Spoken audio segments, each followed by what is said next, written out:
অপ্রিয়তমী আফিয়া আফরোজাহি। প্রথম অংশ। বরের জায়গায় ভাইয়ের গুন্ডা, রাগী, বদমেজাজি বন্ধুকে দেখে চমকে উঠল উৎসা।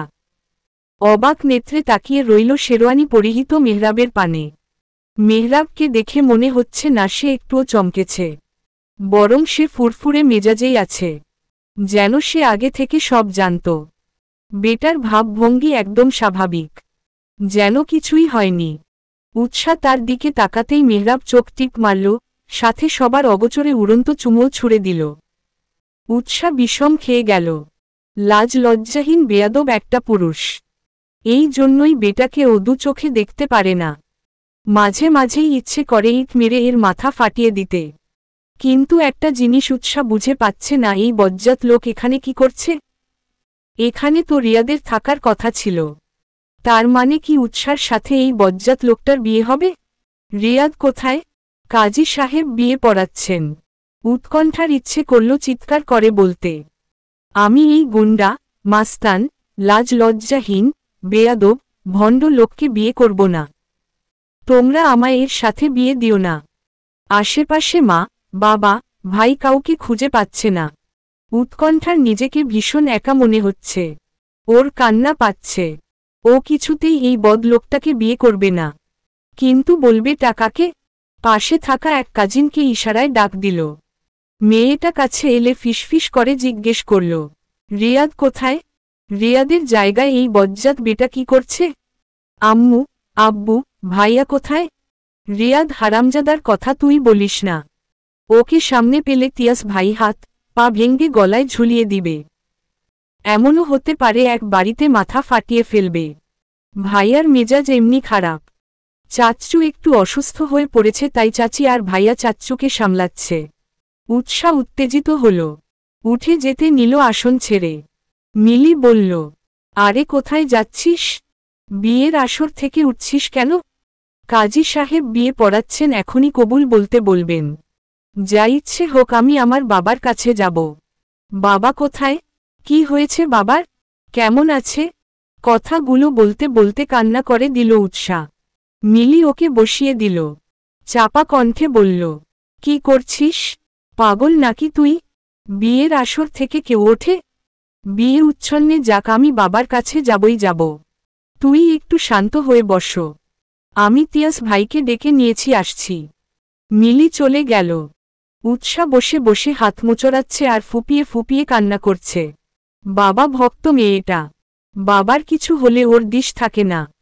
বাবার সামান্য অসুস্থতায় মেয়েটা দিশেহারা হয়ে পড়ে।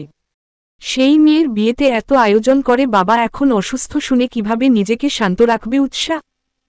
মিনিট 2 বাদে কাজী সাহেব বলে উঠল, বলো মা কবুল।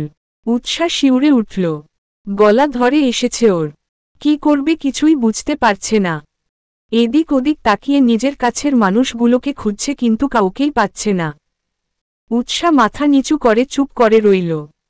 কাজী সাহেব আরও দুবার বলল, কিন্তু উৎসার কোনো জবাব নেই। বেচারি একই ভঙ্গিতে বসে আছে, দেখে মনে হবে রোবট হয়ে গিয়েছে। কোনো অনুভূতি নেই ওর মাঝে। মেহরাবের মেজাজ খারাপ হল, ধমক দিয়ে বলল, কি হলো, কবুল বলছো না কেন? সমস্যা কি? মেহরাবের ধমকে কেঁপে উঠল উৎসা। বেচারি ভয় পেয়েছে, তবুও কিছু বলল না। এমন সময় সেখানে আগমন ঘটল তিয়াসে। তিয়াস বোনের কাছে এসে দাঁড়াল, ঝুঁকে শুধাল, কোনো সমস্যা? কবুল বলছিস না কেন? উৎসা মাথা নেড়ে সাই জানাল। ধীর কণ্ঠে আস্তে করে বলল, আমি বাবার কাছে যাব। আগে বিয়েটা হোক, তারপর আমি তোকে বাবার কাছে নিয়ে যাব। উৎসা ফের বলল, আমি তোমার গুন্ডা বন্ধুকে বিয়ে করব না। রিয়াদ কোথায়? তার জায়গায় কেন? তিয়াস রেগে গেল মিনিটের মাঝে। রাগের তোপে নাকের পাটা ফুলে ফেপে উঠছে। তিয়াস রাগ কন্ট্রোল করতে না পেরে হাত মুষ্টি বদ্ধ করে নিল। বড় বড় শ্বাস নিয়ে নিজেকে সামলে নিয়ে বলল, ওই হারামির বাচ্চার নাম এবার নিয়েছিস তাই কিছু বললাম না। পরের বার বললে খবর আছে বলে দিলাম। ওর নাম আমার সামনে নিবি না। উৎসা কিছুই বুঝতে পারল না। এতদিন বাড়ির সবাই রিয়াদ বলতে যে পরিমাণ পাগল ছিল, কয়েক ঘন্টার ব্যবধানে এমন কি হলো যে তারা সেই মানুষটার নামই সহ্য করতে পারছে না? আজব কাহিনী তো। তিয়াস পুনরায় বলল, তাড়াতাড়ি কবুল বল। তুমি অন্য যাকে বলবে আমি তাকে বিয়ে করে নিব, তাও তোমার এই গুন্ডা বন্ধুকে বিয়ে করব না। মেজাজ খারাপ করিস না বনু, যা বলছি তাই কর।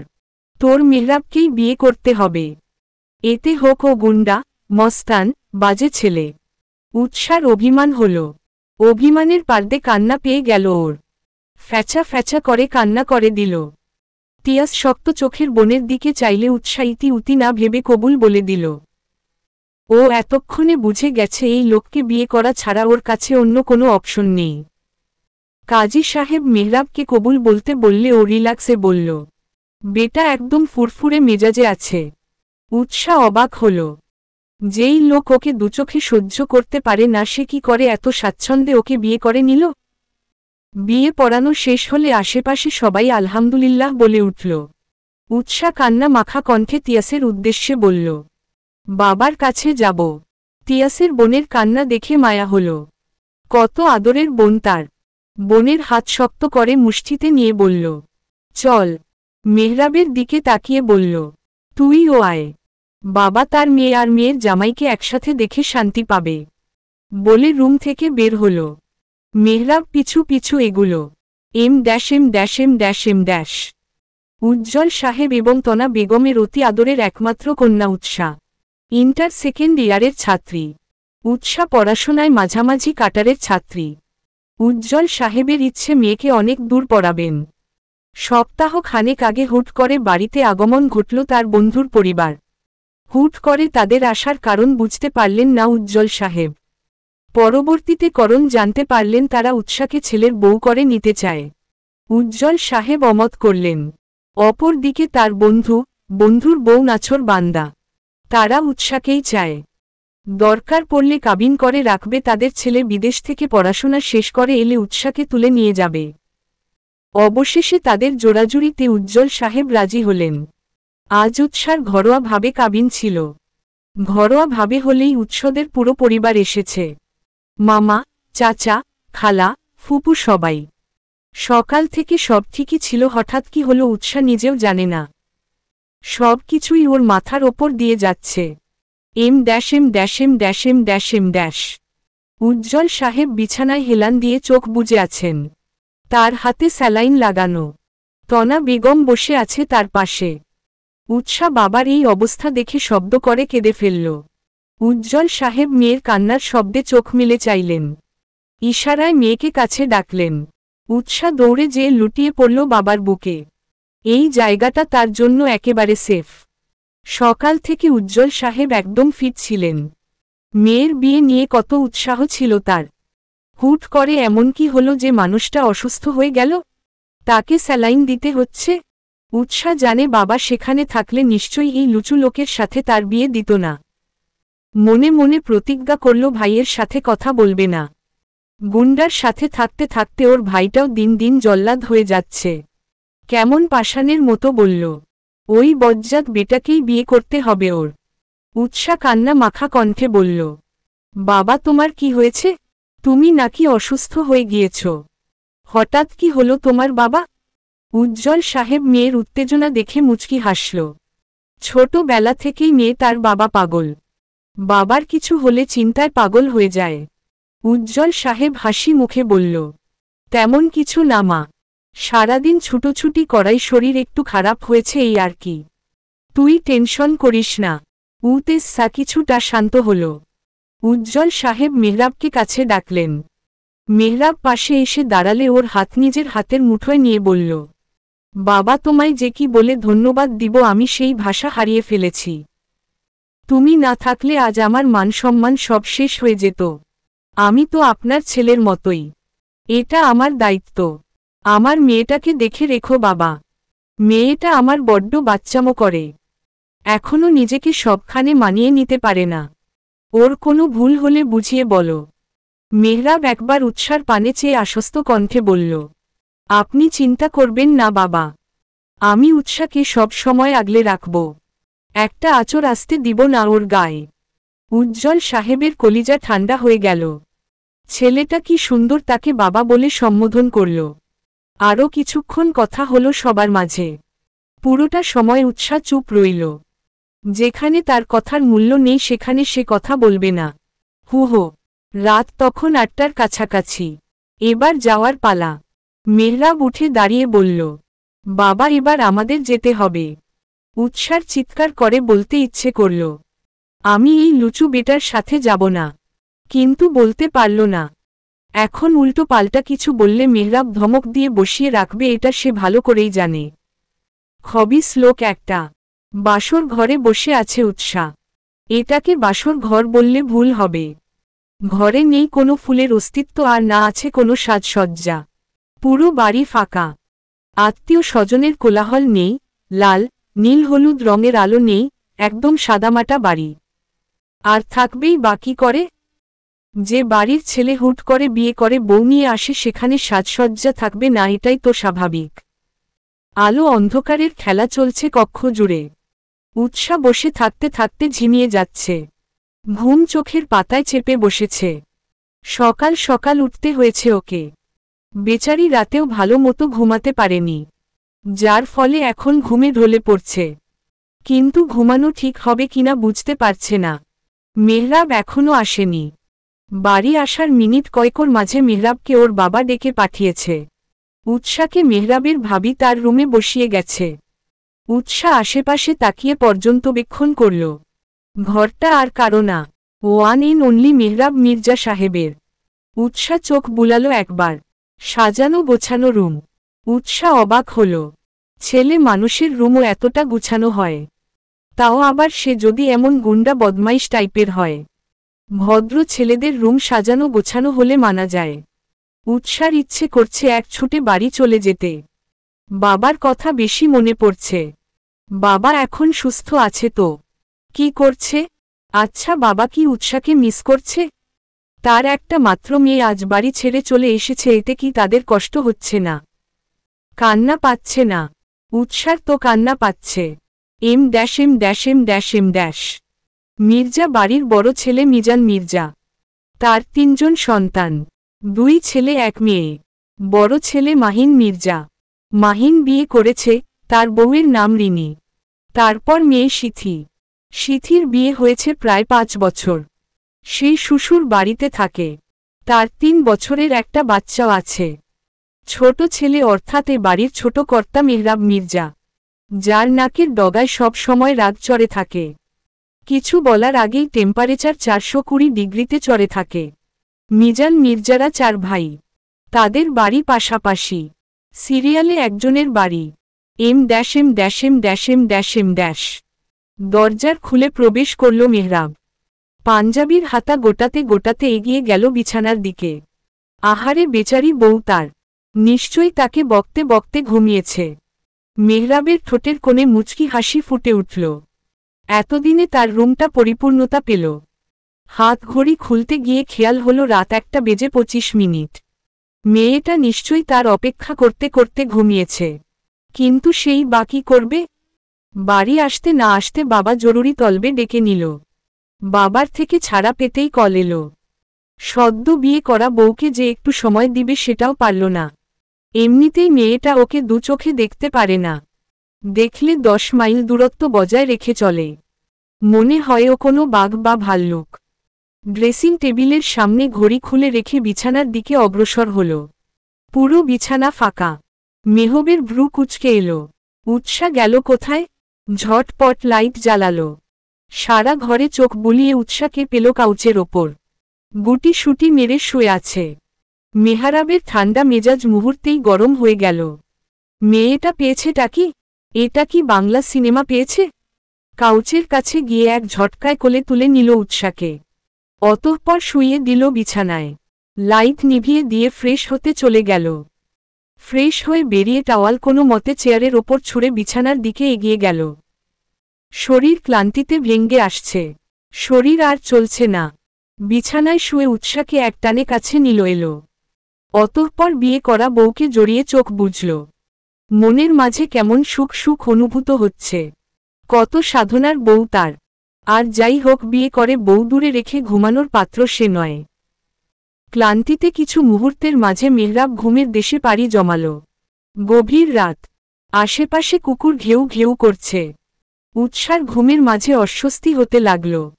মনে হচ্ছে কেউ ওকে জাপটে ধরে রেখেছে। দম বন্ধ হয়ে আসছে। অবশেষে টিকতে না পেরে চোখ খুলল। নিজেকে আবিষ্কার করল কারো শক্ত বাহু বন্ধনে। উৎসা ঘাবড়ে গেল। এত রাতে ওর রুমে কে এলো? আর কেই বা ওকে এভাবে জাপটে ধরে রেখেছে? ভালো করে লক্ষ্য করে মেহরাবের মুখখানা দেখে শান্ত হল। মনে পড়ল কয়েক ঘন্টা আগে এই বাদরের গলায় মুক্তোর মালা স্বরূপ তাকে ঝুলানো হয়েছে। উৎসার ইচ্ছে করল মেহরাবের চুলগুলো টেনে ধরতে। হাত বাড়িয়েও ফিরিয়ে নিল। বেচারা শান্তিতে ঘুমাচ্ছে। ঘুমন্ত ব্যক্তিকে আঘাত করা উচিত না। কিন্তু উৎসা কি করবে? ও যে এভাবে ঘুমিয়ে অভ্যস্ত নয়। হাত পা ছড়িয়ে ছিটিয়ে ঘুমিয়ে অভ্যস্ত ও। একটু নড়াচড়া করার মতো ফাঁকফোকরও রাখেনি মেহরাব। একদম শক্ত করে চেপে রেখেছে। উৎসার ঘুম আসছে না। কিছু করার নেই। দূর থেকে ভেসে এলো কুকুরে ডাক। উৎসা ভয় পেল। ভয়ে গুটি সুটি মেরে মুখ লুকালো মেহরাবের বুকে। এক সময় ঘুমিয়ে গেল। সূর্যের আলো এসে চোখে পারতেই ঘুম ছুটে গেল মেহরাবের। চোখ খুলে উৎসাকে নিজের বুকে গুটিসুটি মেরে ঘুমাতে দেখে হাসল। অতঃপর হাত বাড়িয়ে সামনে আসা চুলগুলো সরিয়ে দিল। মেয়েটা ভীষণ মায়াবী। উজ্জ্বল শ্যামবর্ণ গায়ের রং। উপচে পড়া সৌন্দর্য না হলেও দেখতে বেশ সুন্দরী। গোল গাল মুখখানায় এক রাস মায়া মাখা। মেহরাবের ইচ্ছে হলো মেয়েটাকে ছুঁয়ে দিতে। একটুখানি ছুঁয়ে দিলে কি ভুল কিছু হবে? অবশ্যই না। তার বিয়ে করা বউ। কবুল পরে ইসলামী শরীয়ত মতে বিয়ে করেছে। এখানে ভুলের কিছুই নেই। মেহরাব আলতো করে ওষ্ঠ ছুঁয়ে দিল উৎসার গালে। উৎসা ঘুমের মাঝে কেঁপে উঠল। চোখ পিট পিট করছে। মেহরাব বুঝে গেল উৎসার ঘুম ভেঙে গেছে। তাই ঘুমানোর ভান ধরল। উৎসা চোখ মেলে চাইল। রাতের ন্যায় নিজেকে মেহরাবের বাহু বন্ধনে আবদ্ধ দেখে মেজাজ খারাপ হল। তখন রাত বলে কিছু বলেনি। এখন সে মোটেও ছেড়ে দিবে না। মেহরাবকে ধাক্কাতে ধাক্কাতে ডাকা শুরু করল। এই মিস্টার গুন্ডা, উঠুন, উঠুন বলছি। একটা মানুষকে সাপের মতো পেঁচিয়ে ধরে নিজে কি সুন্দর করে ঘুমাচ্ছে। মেহরাব হাই তুলার ভঙ্গিমা করে উঠে বসল। কি হয়েছে? কাকের মতো কাকা করে সকাল সকাল চেঁচাচ্ছ কোনো? কোকিলের মতো মিষ্টি করে বলতে পারো না? উৎসা তেতে উঠে বলল, না পারি না। আপনার মতো অসভ্য লোকেদের জন্য তো আরও আগেই না। মেহরাব ভ্রু কুঁচকে শুধাল, আমি কি করেছি? একটা মেয়ের পারমিশন ছাড়া তাকে সাপের মতো পেঁচিয়ে ধরেছেন, তার ওপর জিজ্ঞেস করছেন কি করেছি? এত পুরো চোরের মায়ের বড় গলা টাইপ। ও হ্যালো, আমি আমার বিয়ে করা বউকে জড়িয়ে ধরেছি, কোনো পর নারীকে না। বিয়ে করছেন বলে কি হয়েছে? তাই বলে পারমিশন না নিয়ে আই টাচ করবেন? বউ শিখেও তুলে রাখার জন্য বিয়ে করিনি আমি। বিয়ে করেছি ইচ্ছে হলে বউকে জড়িয়ে ধরব, ইচ্ছে হলে চুমু খাবো, এতে তোমার কি? কথাগুলো বলতে বলতে মেহরাব উৎসাকে জড়িয়ে ধরে গালে চুমুও দিয়ে দিল। উৎসা ছিটকে দূরে সরে গেল। গাল মুছতে মুছতে বলল, লুচু বেডা। মেহরাব দাঁত কেলিয়ে ৩২ পার্টি বের করে হাসি দিল। সেই হাসিতে জ্বলে উঠল উৎসার শরীর। বেচারি পারছে না মেহরাবকে চোখ দিয়ে ভস্ম করে দেয়। মেহরাব গা ঝালানো হাসি দিয়ে ওয়াশরুমে চলে গেল। বসার ঘরে সবার সামনে মাথা নিচু করে বসে আছে উৎসা। ওর সামনে বসে আছে সবাই। মিজান সাহেব জিজ্ঞেস করলেন, তোমার ঘুম ভালো হয়েছে মা? আমাদের বাড়িতে কোনো সমস্যা হচ্ছে না তো? উৎসা একবার আর চোখে মেহরাবের দিকে চাইল। এরকম বজ্জাত মার্কা একখান বর নামক বর্বর কপালে জুটলে কারো ঘুমই ভালো করে হওয়ার কথা না। কিন্তু আর যাই হোক, এতগুলো মানুষের সামনে বলা যাবে না। উৎসা মিহি কণ্ঠে বলল, না না আঙ্কেল, কোনো সমস্যা হচ্ছে না। আঙ্কেল কি? বাবা বলে ডাকবে। যেভাবেই হোক তোমাদের বিয়েটা হয়েছে তো। বড় বৌমা যেমন বাবা বলে ডাকে, তুমিও বাবা বলে ডেকো। উৎসা মাথা নেড়ে সাই জানাল। এর মাঝে লাঠি হাতে বসার ঘরে প্রবেশ করল মেহরাবের দাদু। মেহরাব এগিয়ে গিয়ে তাকে ধরল। দাদু ওকে আঘাত করতে করতে বলল, সর হারামজাদা, তুই আমায় ধরবি না। আমার লাগি সতীন নিয়ে আইলি, আমায় এক ফির কইলিও না। সতীন পছন্দ না হইলে কিন্তু ফির তো পাঠামু বইলে দিলাম। মেহরাব ফিসফিস করে বলল, পছন্দ হবে কি দেখে তাকিয়ে থাকবে রীতিমতো ডার্লিং। মেলা সুন্দর নি? মেহরাব সাই জানালো। দাদুকে এনে উৎসার পাশে বসল। দাদু উৎসাকে ঘুরিয়ে ফিরিয়ে দেখছে। উৎসার ভয় হচ্ছে, অস্বস্তি লাগছে। দাদু থুতনিতে হাত রেখে উৎসার মুখখানা ওপরের তুলল। দেখি বইন তোর রূপখানা। যেই রূপে আমার নাতি আটকে যে আমারে না জানিয়ে বিয়ে করে নিল। উৎসাকে ভালো করে পর্যন্তবেক্ষণ করে বলল, মাশাআল্লাহ মেলা সুন্দর বউ। এই জন্যই নাতি আমার পাগল হয়ে গেছে। এই রূপ দেখিয়ে বশ করেছিস নাকি বউ? উৎসা মনে মনে বলল, আমার আর খেয়ে দে কাজ নেই। এমন বেলাজ বেডাকে বশ করতে যাব। মিজান সাহেব ছেলেদের সাথে পরামর্শ করছেন কি করা যায়। ছেলে হুট করে বিয়ে করে বউ নিয়ে এসেছে, এখন অনুষ্ঠান করে আত্মীয় স্বজন ডেকে তাদের জানাতে হবে তো। মির্জা বাড়ির একটা মান সম্মান আছে। উৎসা রান্না ঘরে দাঁড়িয়ে আছে। কাজে হেল্প করতে চাইলে সালেহা বেগম দিলেন না। একে তো নতুন বউ, তার ওপর যদি হাত টাত পুড়িয়ে বসে। উৎসা এর আগে হাতে গোনা কয়েকবার এসেছিল মেহরাবদের বাসায়। একবার মেহরাবের জন্মদিনে, আরেকবার সালেহা বেগম ওকে দেখতে চেয়েছিল বলে। সেই সুবাদে তাদের কিছুটা আলাপ আছে। মাহিনের বিয়েতেও সে তিয়াসের সাথে গিয়েছিল। তখন যদিও উৎসা আরও ছোট ছিল। মাহিনের বউ রিনি মেয়েটা ভীষণ মিশুকে। উৎসার সাথে সেধে সেধে কথা বলছে। এটা ওটা জিজ্ঞেস করছে। এর মাঝেই হাঁক শোনা গেল, মেহরাব চেঁচাচ্ছে, উৎসা, এই উৎসা, কোথায় তুমি? এদিকে এসো। রিনি মুখ টিপে হাসল। উৎসার রাগ হল। ব্যাটা এমন আচরণ করছে যে সবাই ভাবতে বাধ্য তাদের মাঝে কিছু আছে। প্রেমের বিয়ে তাদের, কিন্তু আদতে সেটা মোটেও সত্যি নয়। মেহরাব আর তার মাঝে আদায় কাজকলা সম্পর্ক। উৎসা মনে মনে প্রস্তুতি নিল সোজা যে লোকটার গলা চেপে ধরবে। রিনি হাসতে হাসতে বলল, উৎসা তোমার এখানে কাজ নেই। মেহরাব ডাকছে, ওর কাছে যাও। উৎসাকে শক্ত আলিঙ্গনে জড়িয়ে রেখেছে মেহরাব। উৎসা প্রাণপণ চেষ্টা করছে মেহরাবের বাঁধন থেকে নিজেকে ছাড়াতে, কিন্তু পারলে তো। একটা ছেলের শক্তির কাছে একটা মেয়ে কিছুই না। তার ওপর সে যদি হয় জিম করে বডি বানানো পুরুষ, তাহলে তো কোনো কথাই নেই। লুচু বেডা দড়ির মতো পেঁচিয়ে রেখেছে ওর কোমর। উৎসা রেগে রুমে এসে সোজা গিয়ে মেহরাবের গলা চেপে ধরতে যাবে, তার আগে মেহরাব পিছু ফিরে শক্ত করে ওর কোমর জড়িয়ে ধরেছে। উৎসা চমকে উঠেছে। বেলাজ বেডা বুঝল কি করে ও এসেছে। উনি তো ওদিকে ঘুরেছিল। উৎসা রাগে ফোঁস ফোঁস করছে। মেহরাব ঠোঁটের কোণে বাঁকা হাসি নিয়ে দাঁড়িয়ে আছে। হাসি বজায় রেখে বলল, কি বউ, সকাল সকাল চুমু চাই বললেই পারো। সামান্য একটা চুমুর জন্য তুমি তোমার একমাত্র বরের গলা টিপতে আসবে, এটা তো ঠিক না জান। উৎসা কটমট দৃষ্টি নিক্ষেপ করল মেহরাবের পানে। হাত দিয়ে মেহরাবের গলা টিপে ধরে বলল, বেশি জান জান করলে একেবারে জানি নিয়ে নিব। বেলাজ লোক।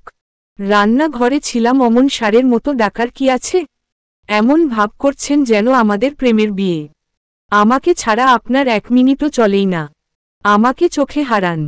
তোমাকে আমি অবশ্যই চোখে হারাই। তুমি আমার একটা মাত্র বউ বলে কথা, তোমাকে চোখে হারাবো না তো কাকে চোখে হারাবো? প্রেমের বিয়ে না হোক, প্রেম হতে কতক্ষণ? বলে মেহরাব চোখ টিপ দিল। উৎসা মুখ ঝামটা দিল। মুখ বাঁকিয়ে বলল, প্রেম? তাও আবার কিনা আপনার সাথে? তাও আমার? কখনো শুনেছেন সাপ আর বেজির মাঝে প্রেম হতে? আপনার সাথেও আমার প্রেম সম্ভব না। সম্ভব, সম্ভব, সবই সম্ভব মেয়ে। শুধু সময়ের খেলা। দেখা যাবে। এখন কি জন্য সারের মতো চিল্লিয়ে ডেকেছেন সেটা বলেন। না হয় আমি গেলাম। উৎসা চলে যেতে নিলে মেহরাব ওর হাত ধরে আটকে দিল। এত পালাই পালাই করো কেন বউ? আমি কি বাঘ না ভাল্লুক? তোমাকে কি খেয়ে ফেলব নাকি? বেশি পালাই পালাই করলে একদম বেঁধে রেখে দিব। তখন এদিক ওদিক কোনো দিকেই যেতে পারবে না। উৎসা ভেঙচি কাটল। বজ্জাত লোক, কিছু বলবেও না আবার ছাড়বেও না। মেহরাব শার্ট এনে উৎসার হাতে ধরিয়ে দিল। উৎসা ভ্রু কুচকে তাকিয়ে আছে। তাকিয়ে না থেকে শার্টটা পরিয়ে দেও। কেন, আপনার হাতে কি হয়েছে? বউ থাকতে নিজের কাজ নিজে করব, এটা হতেই পারে না। বিয়ে করেছি কি করতে? যদি এখনো আমায় নিজের কাজ নিজেই করতে হয়। উৎসার মেজাজ খারাপ হল। বেটা কিছু থেকে কিছু হলেই একটা ডায়লগও শোনাবে, বিয়ে করেছি কি করতে? ওনাকে কে বলেছে বিয়ে করতে? আমি কি আপনাকে বলেছি বিয়ে করতে? বিয়ে করে এখন সেকেন্ডের আগায় মাথায় খোঁটা দিচ্ছেন। আমি অত কিছু জানি না। তাড়াতাড়ি শার্টটিটা পরিয়ে দেও, আমার দেরি হয়ে যাচ্ছে। আমি পারবো না। কি বললে? বলেছি আমি শার্ট পরিয়ে দিতে পারবো না। ওকে, তাহলে যাও, দরজাটা লাগিয়ে দিয়ে এসো। উৎসা ঘাবড়ে গেল। মেহরাব এক পা করে ওর দিকে এগিয়ে আসছে। শুকনো ঢোক গিলে শুধালো, দরজা আটকাবো কেন? পিছাতে পিছাতে উৎসার পিঠ এসে ঠেকল আলমারির সাথে। পিছনে যাওয়ার জায়গায় নেই। উৎসা কি করবে ভেবে পেল না। সামনে মেহরাব, পিছনে আলমারি। পাশ কেটে যেতে নিবে এমন সময় মেহরাব ওর দুপাশে হাত রেখে আটকে দিল। খানিকটা ঝুঁকে এলো। মেহরাবের গরম নিঃশ্বাস উৎসার মুখের ওপর পড়ছে। দুজনের মাঝে 1 ইঞ্চি সম পরিমাণ দূরত্ব। উৎসা বেচারি ভয়ে চোখ বুজে নিল। মেহরাব ফিসফিস করে নেশালো কণ্ঠে বলল, কাল রাতের অসম্পূর্ণ কাজ সম্পূর্ণ করতে দরজার যে লাগাতেই হবে যান। আর এমনিও তুমি তো ভালোভাবে কথা শোনার মতো না। উৎসা তড়িৎ গতিতে বলল, আমি আপনাকে শার্ট পরিয়ে দিচ্ছি। আমি কি দিব না বলেছি? আপনি প্লিজ দূরে যান। মেহরাব উচ্চশব্দে হেসে উঠল। হাসতে হাসতে বলল, এই না হলে মেহরাব মির্জার বউ। উৎসা বিড়বিড় করে বলল, মেহরাব মির্জার বউ না ছাই। একবার খালি ভাই নামক জল্লাদটাকে হাতের কাছে পাই, তারপর ওকে আমি খুন করব।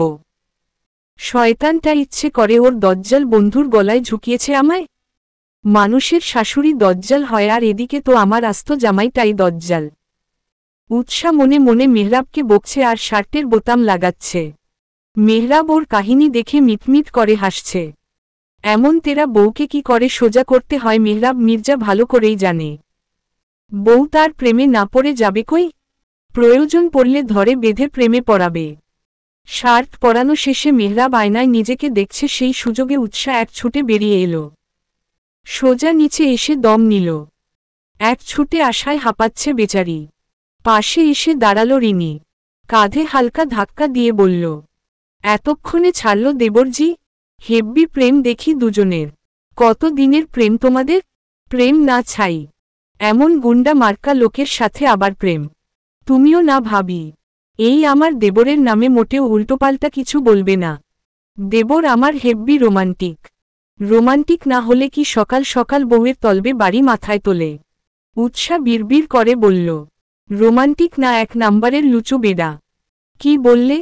কিছু না। চলো যে দেখি আন্টি একা একা কি করছে। কথা ঘুরিয়ে রিনিকে নিয়ে রান্নার ঘরের দিকে পা বাড়ালো উৎসা। এখানে থাকা মোটেও সুবিধার না। দেখা যাবে কখন আবার এসে উদয় হবে, তখন ওকেই ঝামেলায় পড়তে হবে। M dash M dash M dash M dash. দুপুরের খাওয়ার সময় হয়ে গেছে। সবাই টেবিলে এসে বসেছে। মেহরাবের এখনো দেখা নেই।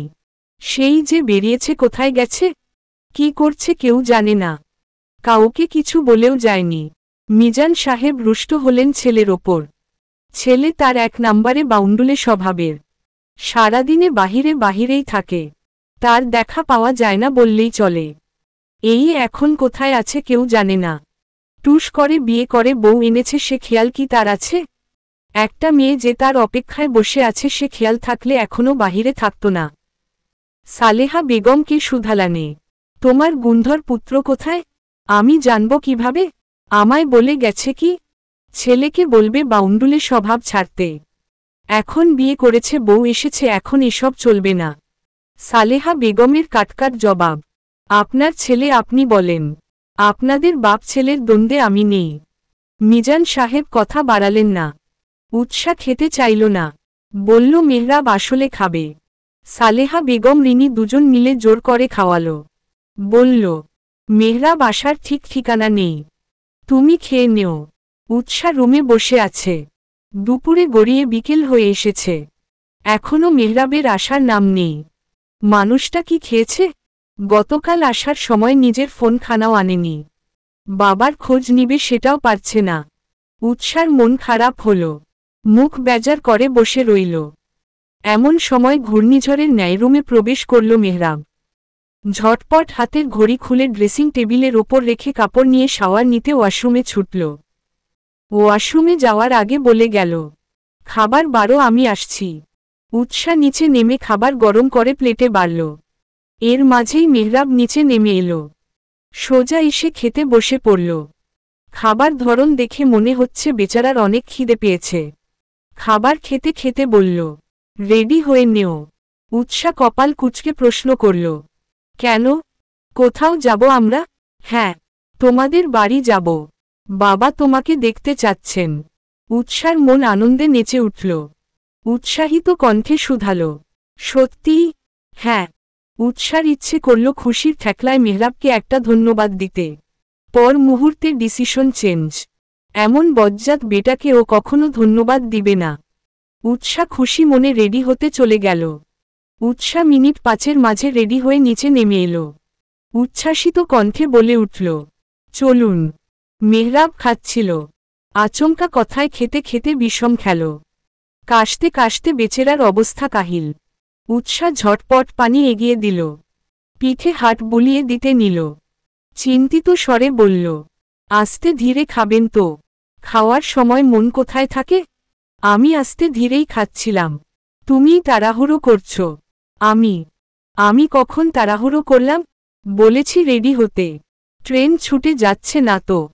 এত তাড়াহুড়ো কিসের? আপনি বুঝবেন না।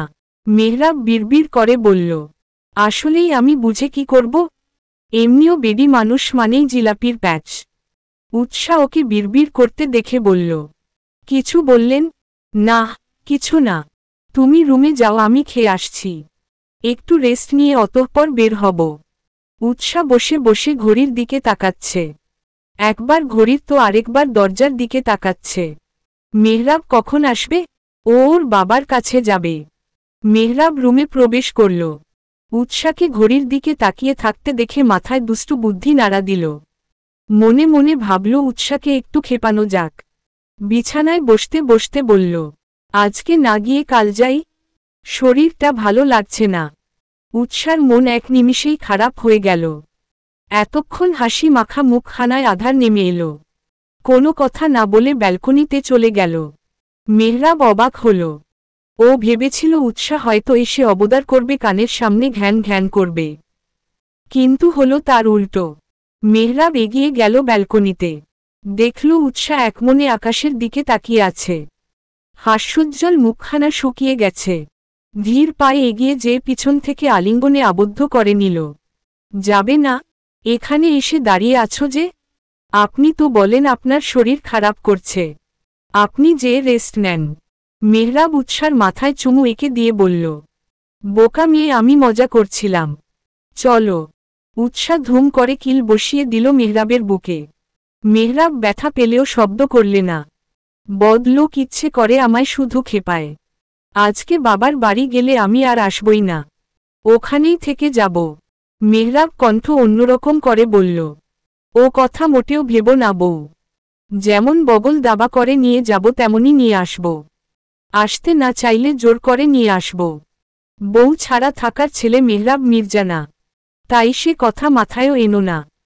উৎসা গাল ফুলিয়ে গাড়িতে বসে আছে। বেচারি বলেছিল বাবার বাড়ি যাবে, কিন্তু মেহরাব ওকে অন্য রাস্তায় নিয়ে এসেছে। এটা ওদের বাড়ি যাওয়ার রাস্তায় নয়।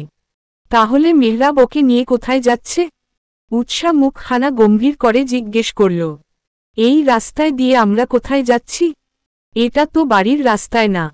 মেহরাবের উত্তর, দেখতে থাকো। গাড়ি এসে থামল একটা শপিং মলের সামনে। মেহরাব গাড়ি পার্ক করে উৎসার হাত নিজের হাতের মাঝে পুরে হাঁটা শুরু করল। পুরো শপিং মল ঘুরে ঘুরে অনেক কিছু কিনছে। কিন্তু এত জিনিস কাদের জন্য কেনাকাটা করছে? তাহলে কি ওরা অন্য কোথায় যাবে? উৎসার কপালে ভাঁজ পড়ল। যাওয়ার কথা ওদের বাড়ি, কিন্তু উনি শপিং করছেন কেন? আমরা শপিং করতে এসেছি কেন? বোকা বউ। নতুন জামাই শ্বশুর বাড়ি গেলে তাদের জন্য গিফট নিয়ে যেতে হয়। আর এখন তো আমিও তাদের ছেলে। তাদের প্রতি আমারও তো কিছু দায়িত্ব কর্তব্য আছে নাকি? উৎসার মনে মেহরাবের জন্য একরাশ ভালো লাগা কাজ করল। লোকটা যতই গুন্ডা, বদমাইশ, লুচু হোক, বিয়ের পরপরই কি সুন্দর ওর বাবামাকে নিজের বাবামা হিসেবে একসেপ্ট করেছে। কি সুন্দর তাদের নিয়ে ভাবছে। ব্যাপারটা উৎসার কাছে ভালো লাগল। প্রতিটা মেয়েই তো এমন বর চায় যে তার বাবা মাকে সম্মান করবে, আপন করে নিবে তাদের। মেহরাব শপিং শেষে গাড়ি স্টার্ট দিল। মাঝে গাড়ি থামিয়ে ফল মিষ্টি কিনতে ভুলল না। ফল, মিষ্টি, শপিং দিয়ে গাড়ি ভরপুর করে অতঃপর উৎসাদের বাড়ির দিকে এগোল। এদিকে উৎসা বসে বসে মেহরাবের কাণ্ড দেখছে। লোকটা কতটা পাগলামো করছে, ওকে কিছু জিজ্ঞেসও করছে না। মেহরাব নিজ ইচ্ছেতে বেছে বেছে বেস্টটা নিচ্ছে। উৎসাদের বাড়ির সামনে গাড়ি থামিয়ে দুজন নেমে এলো। বেল বাজিয়ে দাঁড়িয়ে রইল দরজা খোলার অপেক্ষায়।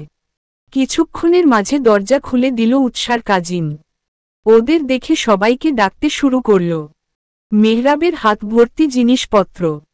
উৎসার মাতনা বেগম মেহবারের হাতে এত কিছু দেখে ছুটে এলেন। ওর হাত থেকে জিনিসগুলো নিতে নিতে বললেন, কেমন আছো বাবা? তোমার বাড়ির সবাই কেমন আছে? আসতে কষ্ট হয়নি তো? আলহামদুলিল্লাহ সবাই ভালো আছে। না না, আমাদের আসতে কোনো কষ্ট হয়নি মা। বাবার কি অবস্থা? উনি এখন ভালো আছেন তো? এখন আগে থেকে অনেকটাই ভালো। এত কিছু আনার কি দরকার ছিল বাবা? আমি আমার বাবা মাকে দেখতে এসেছি। খালি হাতে কিভাবে আসি বলুন মা? তাই এই সামান্য জিনিস নিয়ে এলাম। এত কিছুকে তুমি সামান্য বলছো? সামান্য নয়তো কি? ছেলে হিসেবে আপনাদের জন্য আরও করতে পারলে আমি খুশি হতাম। তনা বেগমের গর্বে বুক ফুলে উঠল। চোখে পানি আসতে নিলেও উনি নিজেকে সামলে নিলেন। এর মাঝে তিয়াস এলো ড্রয়িং রুমে। মেহরাবকে দেখে জিজ্ঞেস করল, কখন এলি? এই তো সবে। গাড়িতে এখনো কিছু জিনিস রয়ে গেছে। কষ্ট করে নিয়ে আয় ভাই। ঠিক আছে তুই যা, আমি আনছি। উৎসা দরজার সামনে দাঁড়িয়ে সবার কাণ্ড দেখছে। ও যে এসেছে ওকে কেউ পাত্তাও দিচ্ছে না। কি এক বদলোক সাথে করে এনেছে তার খোঁজ খবরই নিচ্ছে। সাথে যে তাদের মেয়েও আছে সে খেয়াল তাদের নেই। মেয়ে গোটা একটা দিন বাড়িতে ছিল না, সে খবর আছে কারো? না। উৎসা মনে মনে বলল, কি আজব কাণ্ড। আমি যে এসেছি সেটা কারোই খেয়াল নেই। তারা তাদের জামাই বাবাজিকে নিয়ে ব্যস্ত হয়ে গেছে। উৎসার অভিমান হল, থাকবে না সে এখানে। যেখানে তার কদর নেই সেখানে থেকে কি করবে? উৎসা শব্দ করে বলে উঠল, আমি কি তাহলে চলে যাব? আমায় তো কারোর চোখেই পড়ছে না। আমি পর হয়ে গেছি তাই না? থাকো তোমরা তোমাদের মেয়ে জামাইকে নিয়ে, আমি গেলাম। উৎসা সোজা হাঁটা দিল বাবার রুমের দিকে। এতক্ষণে তনা বেগমের মেয়ের দিকে খেয়াল পড়ল। শুধালো, কিরে মা কেমন আছিস? উৎসা মুখ ভেঙচি কেটে বলল, এতক্ষণ যাকে মাথায় তুলে নাচছিলে তাকে নিয়েই থাকো। আমি কেমন আছি সে খবর দিয়ে তোমাদের কি? এতদিন শুনেছি মেয়ে বিয়ে হলে পর হয়ে যায়, আজ তা নিজ চোখে দেখে নিলাম। থাকবো না তোমাদের বাড়ি, চলে যাব আর আসব না। তখন দেখো। তনা বেগম বিপরীতে কিছু বলবেন সেই সুযোগও দিল না। তনা বেগম কপাল চাপড়ালেন। মেয়ে তার অভিমানী স্বভাবের। একটু এদিক থেকে ওদিক হলেই অভিমান করে বসে। এখন নিশ্চয়ই বাবার বুকে মুখ গুজে একে একে নালিশ জানাবে। ছোটবেলা থেকে এটাই উৎসার স্বভাব। কেউ কিছু বললে বাবার বুকে মুখ গুজে কান্না করবে আর নালিশ জানাবে। হলোও তাই। উৎসা সোজা বাবার রুমে যেয়ে ঢুকল। উজ্জ্বল সাহেব বসে বসে বই পড়ছিলেন। উৎসা এক ছুটে যেয়ে বাবাকে জড়িয়ে ধরল। মুখ গুজল বাবার বুকে। গোটা একটা দিন পর বাবাকে পেয়ে আবেগী হয়ে পড়ল। কেমন আছো? তোমার শরীর এখন ঠিক আছে তো? ওষুধ খেয়েছ ঠিক মতো? উজ্জ্বল সাহেব মেয়ের আকুলতা দেখে হাসলেন। মাথায় হাত বুলিয়ে দিতে লাগলেন। মেয়ে তার ছোটবেলায় থেকেই বাবা পাগল। বাবাকে ছাড়া কিছুই বোঝে না। বাবার কিছু হলে উৎসার চিন্তার শেষ নেই। উজ্জ্বল সাহেব মেয়ের কপালে চুমু একে দিয়ে বললেন, হ্যাঁ মা আমি ভালো আছি। তুই কেমন আছিস? এই তো আলহামদুলিল্লাহ। ও বাড়ির সবাই কেমন আছে? সবাই তোকে মেনে নিয়েছে? সব ঠিকঠাক আছে তো? ও বাড়ির সবাই ভালো আছে। সবাই আমাকে মেনে নিয়েছে। জানো আঙ্কেল নিজ থেকে আমার খোঁজ নিয়েছে, আমার কোনো সমস্যা হচ্ছে কিনা সেটাও জিজ্ঞেস করেছে। এটা তো ঠিক না মা। উৎসা কপালে ভাঁজ ফেলে শুধালো, কোনটা বাবা? এই তুমি মেহরাবের বাবাকে আঙ্কেল ডাকছ। মেহরাবকে দেখছ কি সুন্দর, বিয়ে হতে না হতেই সবাইকে আপন করে নিয়েছে, তেমনি তুমিও তাদের আপন করে নিও। এখন থেকে তুমি তাদের সাথেই থাকবে। তারাই তোমার সব। তাই যত আপন করবে ততই ভালোবাসা পাবে। উজ্জ্বল সাহেব এমনি সময় মেয়েকে তুই করে সম্বোধন করেন। মেয়েকে কোনো কিছু বোঝানোর সময় তুমি সম্বোধন করেন। উৎসা বাবার কথায় গাল ফুলালো। সবাই কেন ওই বজ্জাত লোকটারই উদাহরণ দিবে? তাকে কি কারো চোখে পড়ে না? সব কথার আগে পড়ে মেহরাব, মেহরাব আর মেহরাব। তার প্রশংসায় পঞ্চমুখ সবাই। উৎসা গাল ফুলিয়ে বলল, শেষমেশ তুমিও ওই গুন্ডাটার সাইড টানছ? বাহ, বেশ ভালো। এখন তোমাদের কাছে তোমাদের মেয়ের থেকে ওই লোকটা বেশি হয়ে গেল? এভাবে বলে না মা। মেহরাব তোমার স্বামী। ওর সাথে তোমার বিয়ে হয়েছে। তাকে সম্মান দিয়ে কথা বলো। উৎসা মুখ ভেঙচি কাটল। বিড়বিড় করে বলল, সম্মান না ছাই। কচু দিব বেটাকে। অতঃপর হাঁটা দিল নিজের রুমের দিকে। উৎসাদের ছোট খাটো ডুপ্লেক্স বাড়ি। বাড়িতে মানুষ মাত্র 4 জন।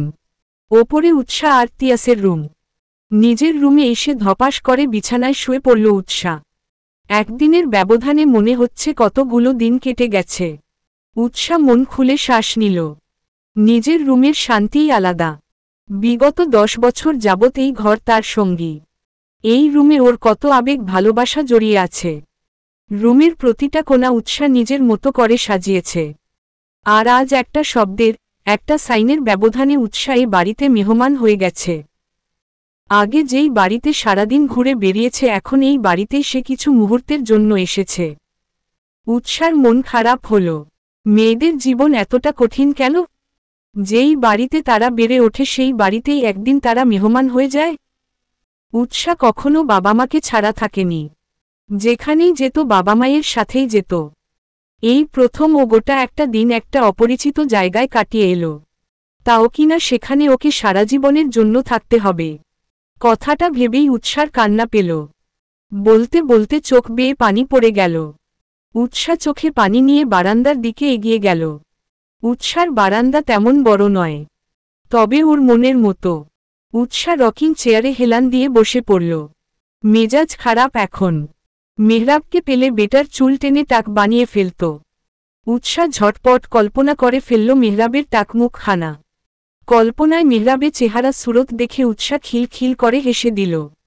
তবে অবাক ওরা কাণ্ড, বেটাকে টাক মাথাও হ্যান্ডসাম লাগে। হাসতে হাসতে উৎসার খেয়াল হলো মেহরাব টাক হয়ে গেলে লোকে তাকে টাকলা বেডার বউ বলবে। তাই প্ল্যান ক্যান্সেল। তবে মেহরাবকে সামনে পেলে এটা অবশ্যই জিজ্ঞেস করবে, মানুষ পটানো শিখেছে কোথা থেকে? সাধারণত ছেলেরা মেয়ে পটায়। আর এদিকে মেহরাব এমন ছেলে, মেয়েরা তো এমনিতেই বেডার প্রেমে উস্টা খায়, এখন ওর বাবা মাও তাকে চোখে হারায়। কি আছে এই লোকের মাঝে? উৎসা ভেবে পায় না। মেহরাবকে বকতে বকতে উৎসা পাড়ি জমালো অতীতের পাতায়। প্রায় বছর 10 হবে। উৎসা তখন ক্লাস 3 কিংবা 4 এ পড়ে। তিয়াস তখন ক্লাস 9 এ। নতুন স্কুলে ভর্তি হয়েছে তিয়াস। নতুন নতুন বন্ধু মহল তার। তাদের মাঝে প্রিয় বন্ধু হল মেহরাব। একদিন মেহরাবকে বাড়ি নিয়ে এসেছিল। উৎসা তখন অনেকটা ছোট। মেহরাব ওদের বাড়ির পাশের ছোট বাগানটা ঘুরে দেখছিল। উৎসা সবে স্কুল থেকে ফিরে মেহরাবেক দেখে ভেবেছে এটা বোধ হয় ওর ভাইয়া। দুজনের হাইট সেম, পিছন থেকে দেখতেও অনেকটা একই রকম। ছোট উৎসা লাফিয়ে মেহরাবকে জড়িয়ে ধরে বলল, ভাইয়া তুমি এসেছ? আজকে এত তাড়াতাড়ি এলে যে? প্রতিদিন তো বিকেলে করে আসো। মেহরাব পিছু ফিরে ধমক দিয়ে বলেছিল, এই মেয়েকে তুমি? যাকে তাকে জড়িয়ে ধরে ভাইয়া ভাইয়া করছ? উৎসা মুখ তুলে চাইল। মানুষটা তো ওর ভাইয়া না। উৎসার কান্না পেল। ভা ভা করে কান্না করে দিল। ওর বাবা মা কিংবা ভাই কখনোই কেউ ওকে এভাবে ধমক দেয়নি যেভাবে মেহরাব দিয়েছে। উৎসাকে কান্না করতে দেখে মেহরাব ঘাবড়ে গেল। হাঁটু গেড়ে বসে পড়ল। উৎসার গালে হাত রেখে চোখের পানি মুছিয়ে দিয়ে আকুল কণ্ঠে বলল, সরি পিচ্ছি, আমি বুঝতে পারিনি। কান্না করে না বাবু। উৎসা শুনলে তো ও ওর মতো কান্না করেই যাচ্ছে। পিচ্ছি গুলুমুলু বাচ্চাটাকে কান্না করতে দেখে মেহরাবের মায়া হল। ও ব্যস্ত হয়ে পড়ল উৎসার কান্না থামাতে। এর মাঝেই বাড়ির ভিতর থেকে বেরিয়ে এলো তিয়াস। বোনকে কান্না করতে দেখে ছুটে কাছে এলো। চট করে কোলে তুলে নিল বোনকে। পিঠে হাত বুলিয়ে দিতে দিতে শুধালো, কি হয়েছে আমার বনুর? বনু, কান্না করছিস কেন? কান্না করে না, ভাইয়া এসে গেছে তো। তিয়াসের অনেক ভালোবাসার তার বোন। বোনকে সে অনেক ভালোবাসে। অতটুকু বয়সে নিজের টিফিনের টাকা জমিয়ে বোনের জন্য চকলেট তো কখনো খেলনা নিয়ে আসে। ভাইয়ের আদর পেয়ে উৎসাহ আরও জোরে কেঁদে দিল। কান্না করতে করতে বলল, তুমি কোথায় ছিলে ভাইউ? এই ছেলেটা আমায় বকেছে। মেহরাব চোখ রাঙিয়ে তাকিয়ে আছে উৎসার দিকে। উৎসাহ পাত্তাই দিল না। তিয়াস বোনকে সান্ত্বনা দিতে বলল, কান্না করে না বনু, এটাও তোমার একটা ভাইয়া। ভাইয়া বুঝতে না পেরে তোমার বকে ফেলেছে, আর কখনো বকবে না। মেহরাবের বোধ হয় ভাইয়া সম্বোধন পছন্দ হল না, নাক মুখ কুচকে নিল। সেদিনের পর উৎসার মনের মেহরাব জায়গা পেল অপ্রিয় হিসেবে। সময় কেটে যাচ্ছে বহমান নদীর স্রোতের ন্যায়। দেখতে দেখতে উৎসাহ বড় হচ্ছে। বন্ধু বান্ধবী নিয়ে তার এক আলাদা জগৎ তৈরি হচ্ছে। তবে সেই জগতে কোথায় না কোথাও এক কোণে ঘাপটি মেরে অপ্রিয় রূপে পড়ে আছে মেহরাব নামক মানুষটা। উৎসার মাঝে মাঝে মনে হয় অপ্রিয় নামটা বোধ হয় মেহরাবের জন্যই তৈরি হয়েছে। না হলে যখনই মানুষটার সাথে দেখা হবে তখনই কোনো না কোনো বিষয়ে দুজনের ঝগড়া হবে। তাও আবার যেন তেন না, একদম মারামারি টাইপ ঝগড়া। দুজন দুজনকে দেখতেই পারে না। ওদের ঝগড়ায় বলির পাঠা হয় তিয়াস। শেষে দুজন তিয়াসকে ঝাড়ি দিয়ে দুদিকে চলে যায়। আর মাঝ থেকে বেচারা তিয়াস বাক্কিলের মতো দুজনের ঝাড়ি খায়। উৎসাহ অনেকবার চেষ্টা করেছে মেহরাবের সাথে ঝগড়া না করার, কিন্তু পারলে তো মেহরাব এমন কিছু বলবে বা করবে যে ও ঝগড়া করতে বাধ্য। মাঝে মাঝে উৎসার ইচ্ছে হয় ইট মেরে মেহরাবের মাথা ফাটিয়ে দিতে। খালি ভাইয়ের বন্ধু হয়, সেই খাতিরে কিছু বলতে পারে না। না হয় এতদিনে বেটাকে হসপিটালে পাঠিয়ে ছাড়ত। মেহরাবকে অপ্রিয়র তালিকায় ফেলার আরও কিছু কারণ আছে।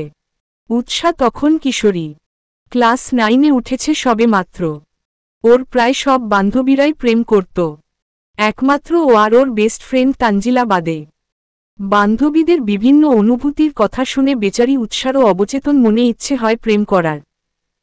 কেউ একজন থাকবে যে তাকে উন্মাদের মতো ভালোবাসবে, তার চিন্তায় চিন্তিত থাকবে, মিষ্টি মিষ্টি কথা বলবে।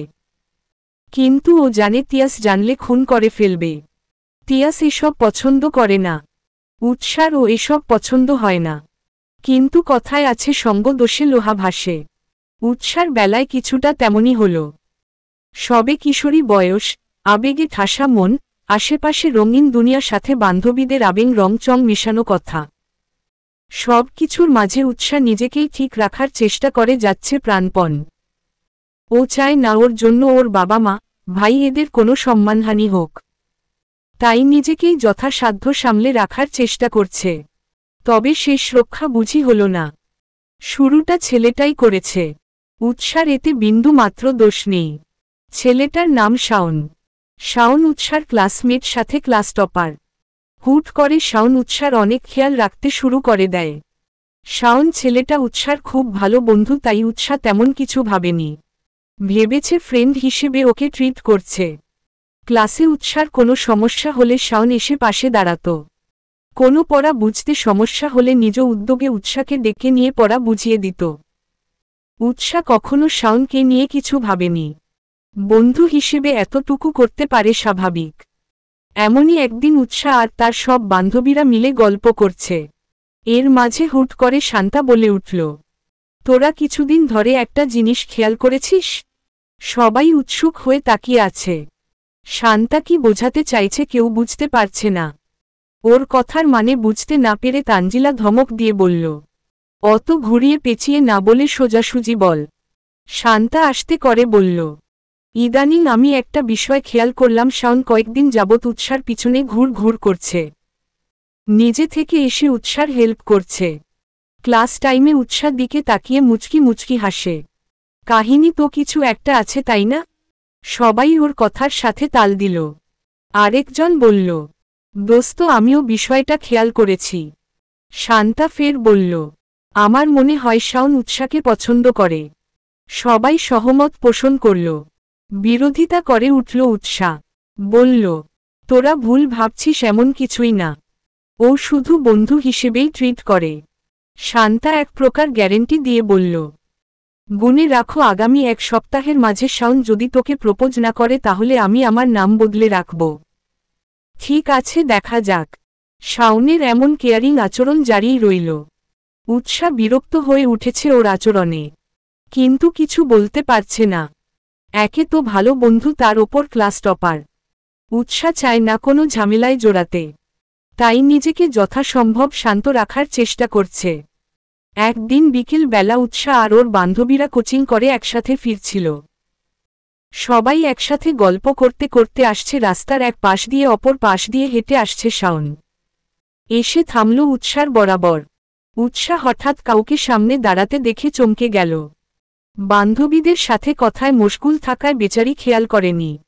চমকে গেলেও নিজেকে সামলে নিল। যখন খেয়াল করল মানুষটা শাওন, তখন শুকনো ঢোক গিলল। উৎসার এক ফ্রেন্ড জিজ্ঞেস করে বসল, কিছু বলবি শাওন? ছেলেটা মুখ খুলল, হ্যাঁ, উৎসার সাথে কিছু কথা ছিল। উৎসার উদ্দেশ্যে বলল, উৎসা একটু মাঠের পাশটায় আসবে? কথা ছিল।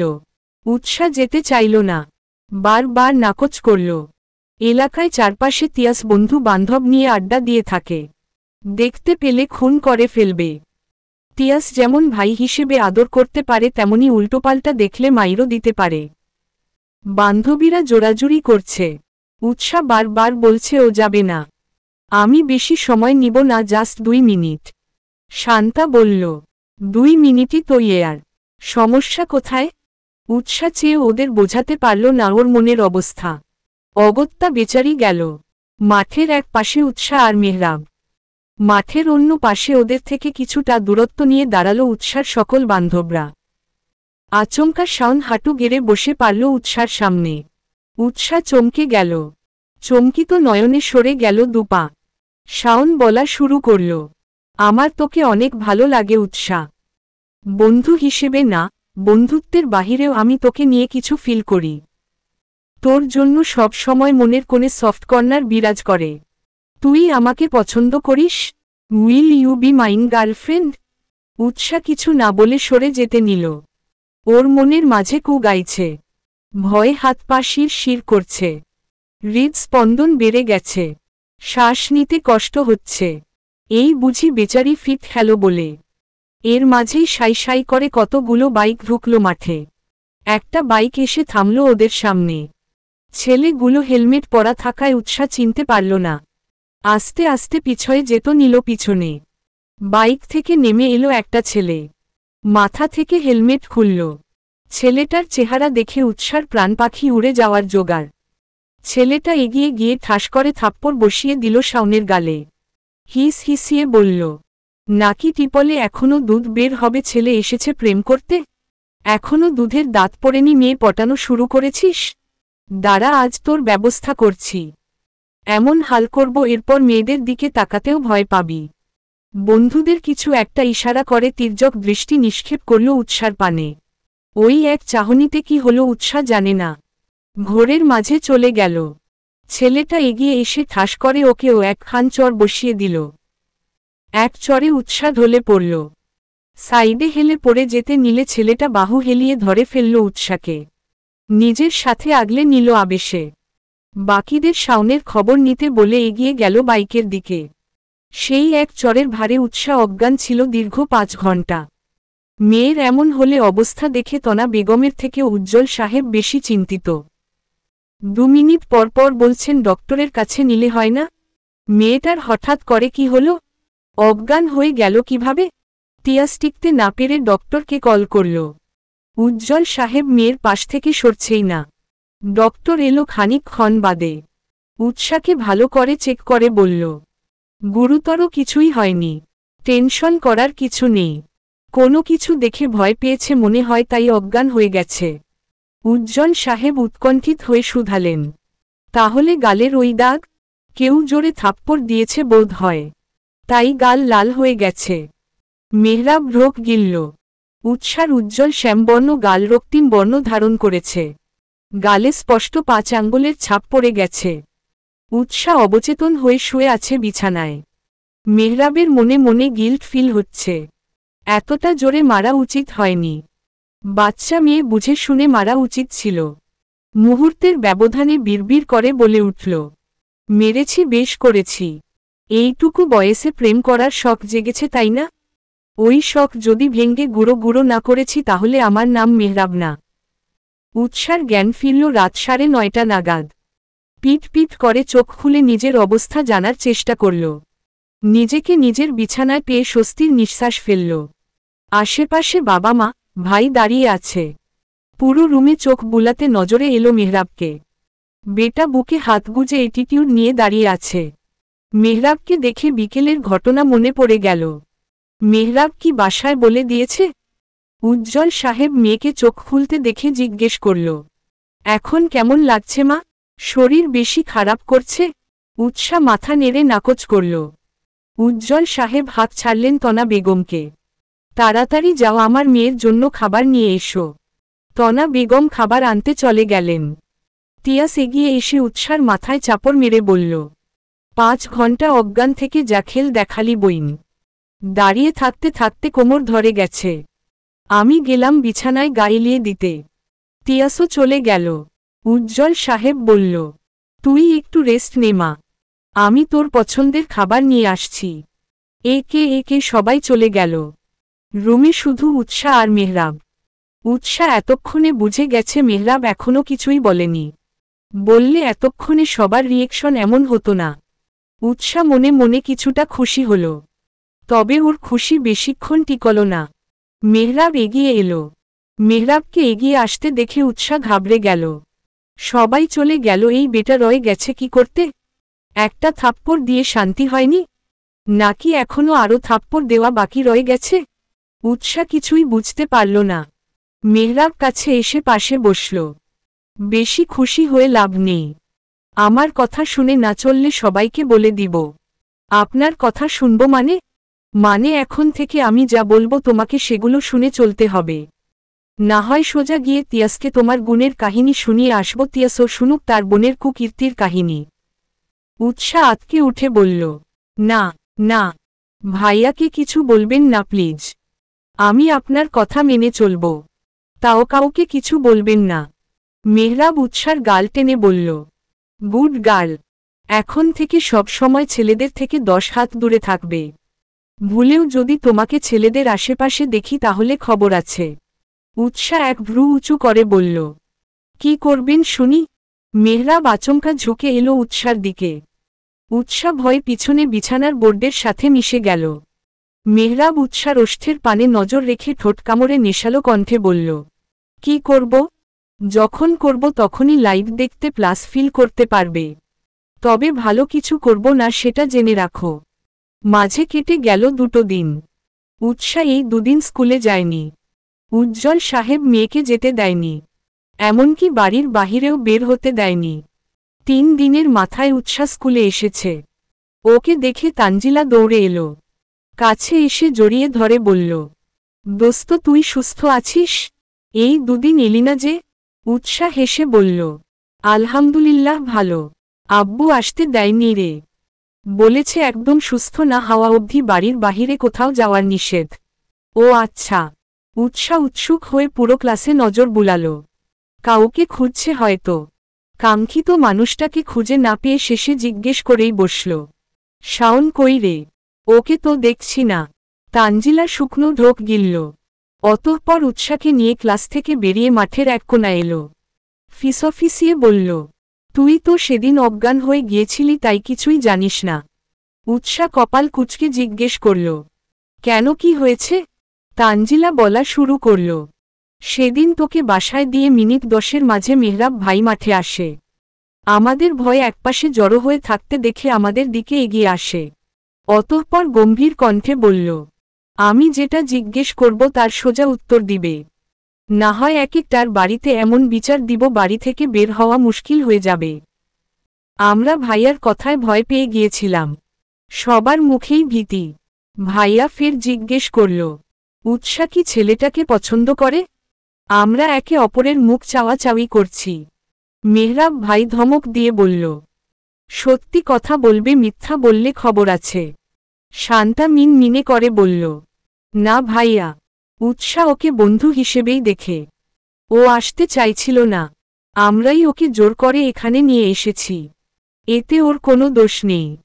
মেহরাব ভাই বিড়বিড় করে বলল, তাহলে এ যাত্রায় বেঁচে গেল। এরপর আমাদের উদ্দেশ্যে বলল, এরপর এই সব বিষয়ে ওকে জোর করলে তোমাদের খবর আছে। এখন সুর সুর করে সবাই বাড়ি চলে যাবে। কাউকে যেন এদিক ওদিক বা দেখি। সবাই মাথা নেড়ে সাই জানালো। আমরা চলে আসতে নিব এমন সময় পিছন থেকে বলে উঠল, এখনো সময় আছে, ভালো হয়ে যাও। সেদিন আমরা চলে এসেছিলাম, পরের দিন স্কুলে এসে শুনি শাওন হসপিটালে ভর্তি। ওর অবস্থা অনেকটাই খারাপ। তানজিলা থামল। উৎসার গায়ে কাটা দিয়ে উঠল। এই সামান্য একটা কারণে মেহরাব ছেলেটাকে এভাবে মারতে পারল? একটা মানুষ আরেকটা মানুষকে পছন্দ করতেই পারে, এখানে দোষের তো কিছু নেই। তাই বলে এভাবে আঘাত করবে? উৎসার মনে মেহরাবের প্রতি ক্ষোভ জন্ম নিল। ছাড়বে না ও মেহরাবকে?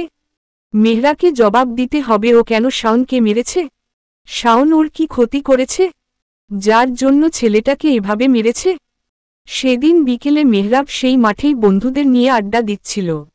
উৎসাহ আর তানজিলা কোচিং শেষ করে ওই রাস্তা দিয়েই বাড়ি যাচ্ছিল। মাঠে মেহরাবকে দেখে উৎসার মাথা গরম হয়ে গেল। এগিয়ে যেতে নিল কাছে। তানজিলা ওর হাত ধরে আটকে দিয়ে বলল, কোথায় যাচ্ছিস? গুন্ডাটার কাছে। কি ভেবেছে উনি? ওনার যা ইচ্ছে তাই করবে? সব ওনার মর্জি মতোই চলবে? মানুষের অনুভূতির কোনো দাম নেই ওনার কাছে? উনি কিভাবে পারলেন শাওনকে এভাবে মারতে? ছেলেটার যদি উল্টোপাল্টা কিছু হয়ে যেত তাহলে? ওনাকে আমার প্রশ্নের উত্তর দিতেই হবে। আমাকে শাসন করার জন্য আমার বাবা মা ওনাকে রাখেনি। আমার বাবা মা, ভাই আছে আমাকে শাসন করার জন্য। তুই যাস না ইয়ার, ওখানে কত মানুষ দেখেছিস? আমি যাব মানে যাবই। তুই আমার হাত ছাড়। তানজিলার হাত ছাড়া দিয়ে এগিয়ে গেল উৎসাহ। মেহরাবের কাছে যে ঠাস করে চর বসিয়ে দিল ওর গালে। মেহরাব সহ সকলে চমকে উঠল। উৎসাহ রেগে রণমূর্তি রূপ ধারণ করেছে। মেহরাব কোনো কথা বলল না, আর না কোনো প্রতিক্রিয়া ব্যক্ত করল। চুপচাপ তাকিয়ে উৎসার কাণ্ড দেখতে থাকল। পাশে থাকা একটা ছেলে এগিয়ে আসতে নিলে ওকে হাতের ইশারায় বাধা দিল। ও দেখতে চায় উৎসাহ কি করছে চাচ্ছে। উৎসাহ মেহরাবের শার্টের কলার ধরে রাগী কণ্ঠে বলে উঠল, কি পেয়েছেন কি আপনি? আমার বাবা মা আমার দায়িত্ব সব আপনার হাতে তুলে দিয়েছে, নাকি আমাকে দেখে রাখতে আপনাকে অপয়েন্ট করা হয়েছে? সমস্যা কি আপনার? কাল ওকে থাপ্পড় দিয়েছেন, অতটুকু কি এনাফ ছিল না? ছেলেটাকে এতটা মারার কি দরকার ছিল? আমি আপনাকে কিছু বলেছি? বলেছি ওকে মারতে? আপনি কেন ওকে মেরেছেন? আপনার অনুভূতি আর বাকিদেরটা ছেলে খেলা? একটা মানুষ অপর একজন মানুষকে পছন্দ করতেই পারে, এতে দোষের তো কিছু নেই। ও বাড়াবাড়ি করলে আমি আমার বাবা মাকে জানাবো বা আমার ভাইকে জানাবো। আপনি এতে হস্তক্ষেপ করার কে? শুধুমাত্র আমার ভাইয়ের বন্ধু, আমার কেউ না। যদিও ধরে নেই ও ভুল করেছে, তাই বলে এভাবে মারবেন? কি হলো, কথা বলছেন না কেন? উত্তর নেই? বলা শেষ নাকি এখনও বাকি আছে? আমি আমার প্রশ্নের উত্তর চাই। মেহরাবের ঘাড়ত্তারা উত্তর। এই মেহরাব মির্জা কাউকে কৈফিয়ত দেয় না, আর না দিবে। এখন ভালোয় ভালোয় বাড়ি যাও, না হয় তোমার ভাইকে জানাতে আমার সময় লাগবে না যে তার বোন পড়তে গিয়ে প্রেম করে বেড়ায়। উৎসাহ প্রতি উত্তর করল, কি জানাবেন? জানান। আমি তো ওর সাথে প্রেম করতে যাইনি যে আমি ভয় পাব। ভয় পাওয়ার মেয়ে আমি না, তাই ভয় যদি দেখাতেই হয় তাহলে অন্য কাউকে দেখান, আমাকে না, বুঝেছেন? মেহরাবের শান্ত কণ্ঠ, এখন বাসায় যাও। উৎসাহ এখনও রাগে ফোঁস ফোঁস করছে। ইচ্ছে করছে মেহরাবকে খুন করে ফেলতে। রাগে নাকের পাটা ফুলে আছে, মুখশ্রী রক্তিম বর্ণ ধারণ করেছে। উৎসাহ ফোঁস ফোঁস করতে করতে মেহরাবের সামনে থেকে চলে আসতে নিল। আসার সময় জোরে বলে এলো, আস্ত এক গুন্ডা। মেহরাব শুনল, তবে প্রতিউত্তর করল না। মেহরাবের সকল বন্ধু অবাক হল। একটা পুচকে মেয়ে এসে মেহরাবকে থাপ্পড় মারল, তার কলার ধরে এত কথা শোনাল, তাও এত শান্ত কিভাবে? এতক্ষণে তো লঙ্কা কাণ্ড বাঁধিয়ে ফেলার কথা। কিন্তু তেমন কিছু হলো না দেখে সবাই অবাক হলো। অবাক হয়ে তাকালো মেহরাবের দিকে। ওর ভাব ভঙ্গি একদম স্বাভাবিক। একটু আগে যে এত কিছু ঘটে গেছে কে বলবে? সেদিনের পর থেকে উৎসাহ আরও বেশি মেহরাবকে দেখতে পারে না। মেহরাব যেন ওর চোখের বিষ হয়ে উঠছে ধীরে ধীরে। মেহরাব সারাদিন এলাকায় মারামারি, গুন্ডাগিরি করে বেড়াত। পুরো এলাকা যেন ওর আয়ত্তে চলত। মেহরাবের এই স্বভাবগুলো উৎসার একদম পছন্দ না। সেই থেকে পার্মানেন্টলি অপ্রিয় নামটা মেহরাবের হল। উৎসাহ বেরিয়ে এলো অতীতের পাতা থেকে। ঘড়ির কাঁটায় 8টা বাজে। এতক্ষণ হয়ে গেল আর কেউ ওকে একটা ডাকও দিল না। এতটাই পর হয়ে গেছে উৎসাহ তাদের কাছে। নাকের পাটা ফুলিয়ে বলল, যেখানে আমায় পাত্তাই দেওয়া হয় না সেখানে আর আসব না। অতঃপর আবার ডুব দিল অতীতের পাতায়। দিন 15 লেগেছিল শাওনের ঠিক হতে। সুস্থ হয়ে ক্লাসে এসেই সোজা উৎসার কাছে এসেছে। এক প্রকার পায়ে পড়ে বলেছিল, উৎসা বইন আমার, তুই আমার বইন লাগিস। আমি তোকে বোনের চোখে দেখি। বইন আমায় মাফ করে দে, আমি আর এই জীবনে তোকে উল্টোপাল্টা কিছু বলবো না। তুই আমার বইন লাগিস, একদম আপন বোন। উৎসা বান্ধবীদের সাথে আড্ডা দিচ্ছিল। হঠাৎ শাওনের কথা শুনে ওর দিকে তাকালো। উৎসার এক বান্ধবী বলেই বসল, 2 সপ্তাহ আগেই না বলেছিলি ওকে পছন্দ করিস, ভালোবাসিস? তাহলে আজ উল্টো সুর গাইছিস কাহিনী কি? শাওন মিনিমিনে স্বরে বলল, তখন আমার মতিভ্রম হয়েছিল তাই বলেছিলাম। এখন সজ্ঞানে বলছি উৎসা আমার বোন, ওকে আমি বোনের নজরেই দেখি। উৎসা বাদে বাকিরা হেসে দিল। উৎসা ওদের হাসি দেখে বিরক্ত হল। শাওন যে কথাগুলো এমনি এমনি বলছে না সেটা উৎসা ভালো করেই জানে। এসব নিশ্চয়ই মেহরাবের শিখিয়ে দেওয়া বলি। উৎসা মুখ খুলল, ঠিক আছে এখন তুই যা। শাওন চলে গেল। সবাই উৎসার দিকে তাকালো। হঠাৎ সবাই একসাথে ওর দিকে তাকানোতে বেচারি ভরকে গেল। শান্তা বাকিদের উদ্দেশ্যে বলল, কিছু বুঝতে পারছিস তোরা? সবাই তাল মিলিয়ে বলল, কিছু না, অনেক কিছুই বুঝতে পারছি।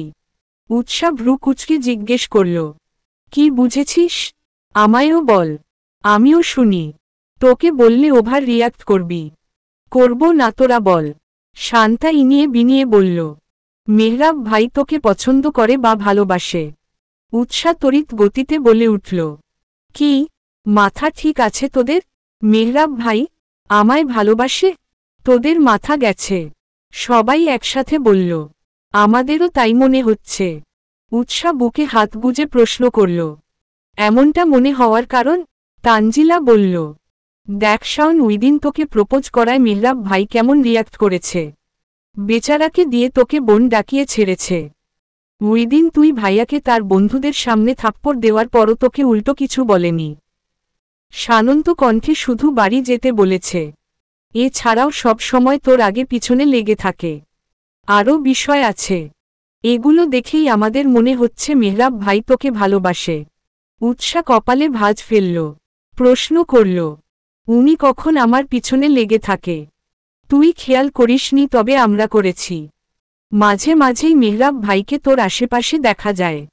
সবই কি কাকতালীয়, নাকি এর পিছনে অন্য কাহিনী আছে? আমি অত কিছু জানি না। তবে এটা জানি মেহরাব ভাই আর যাই হোক আমায় ভালোবাসতে পারেন না। তুই মানতে না চাইলে আর চুপ।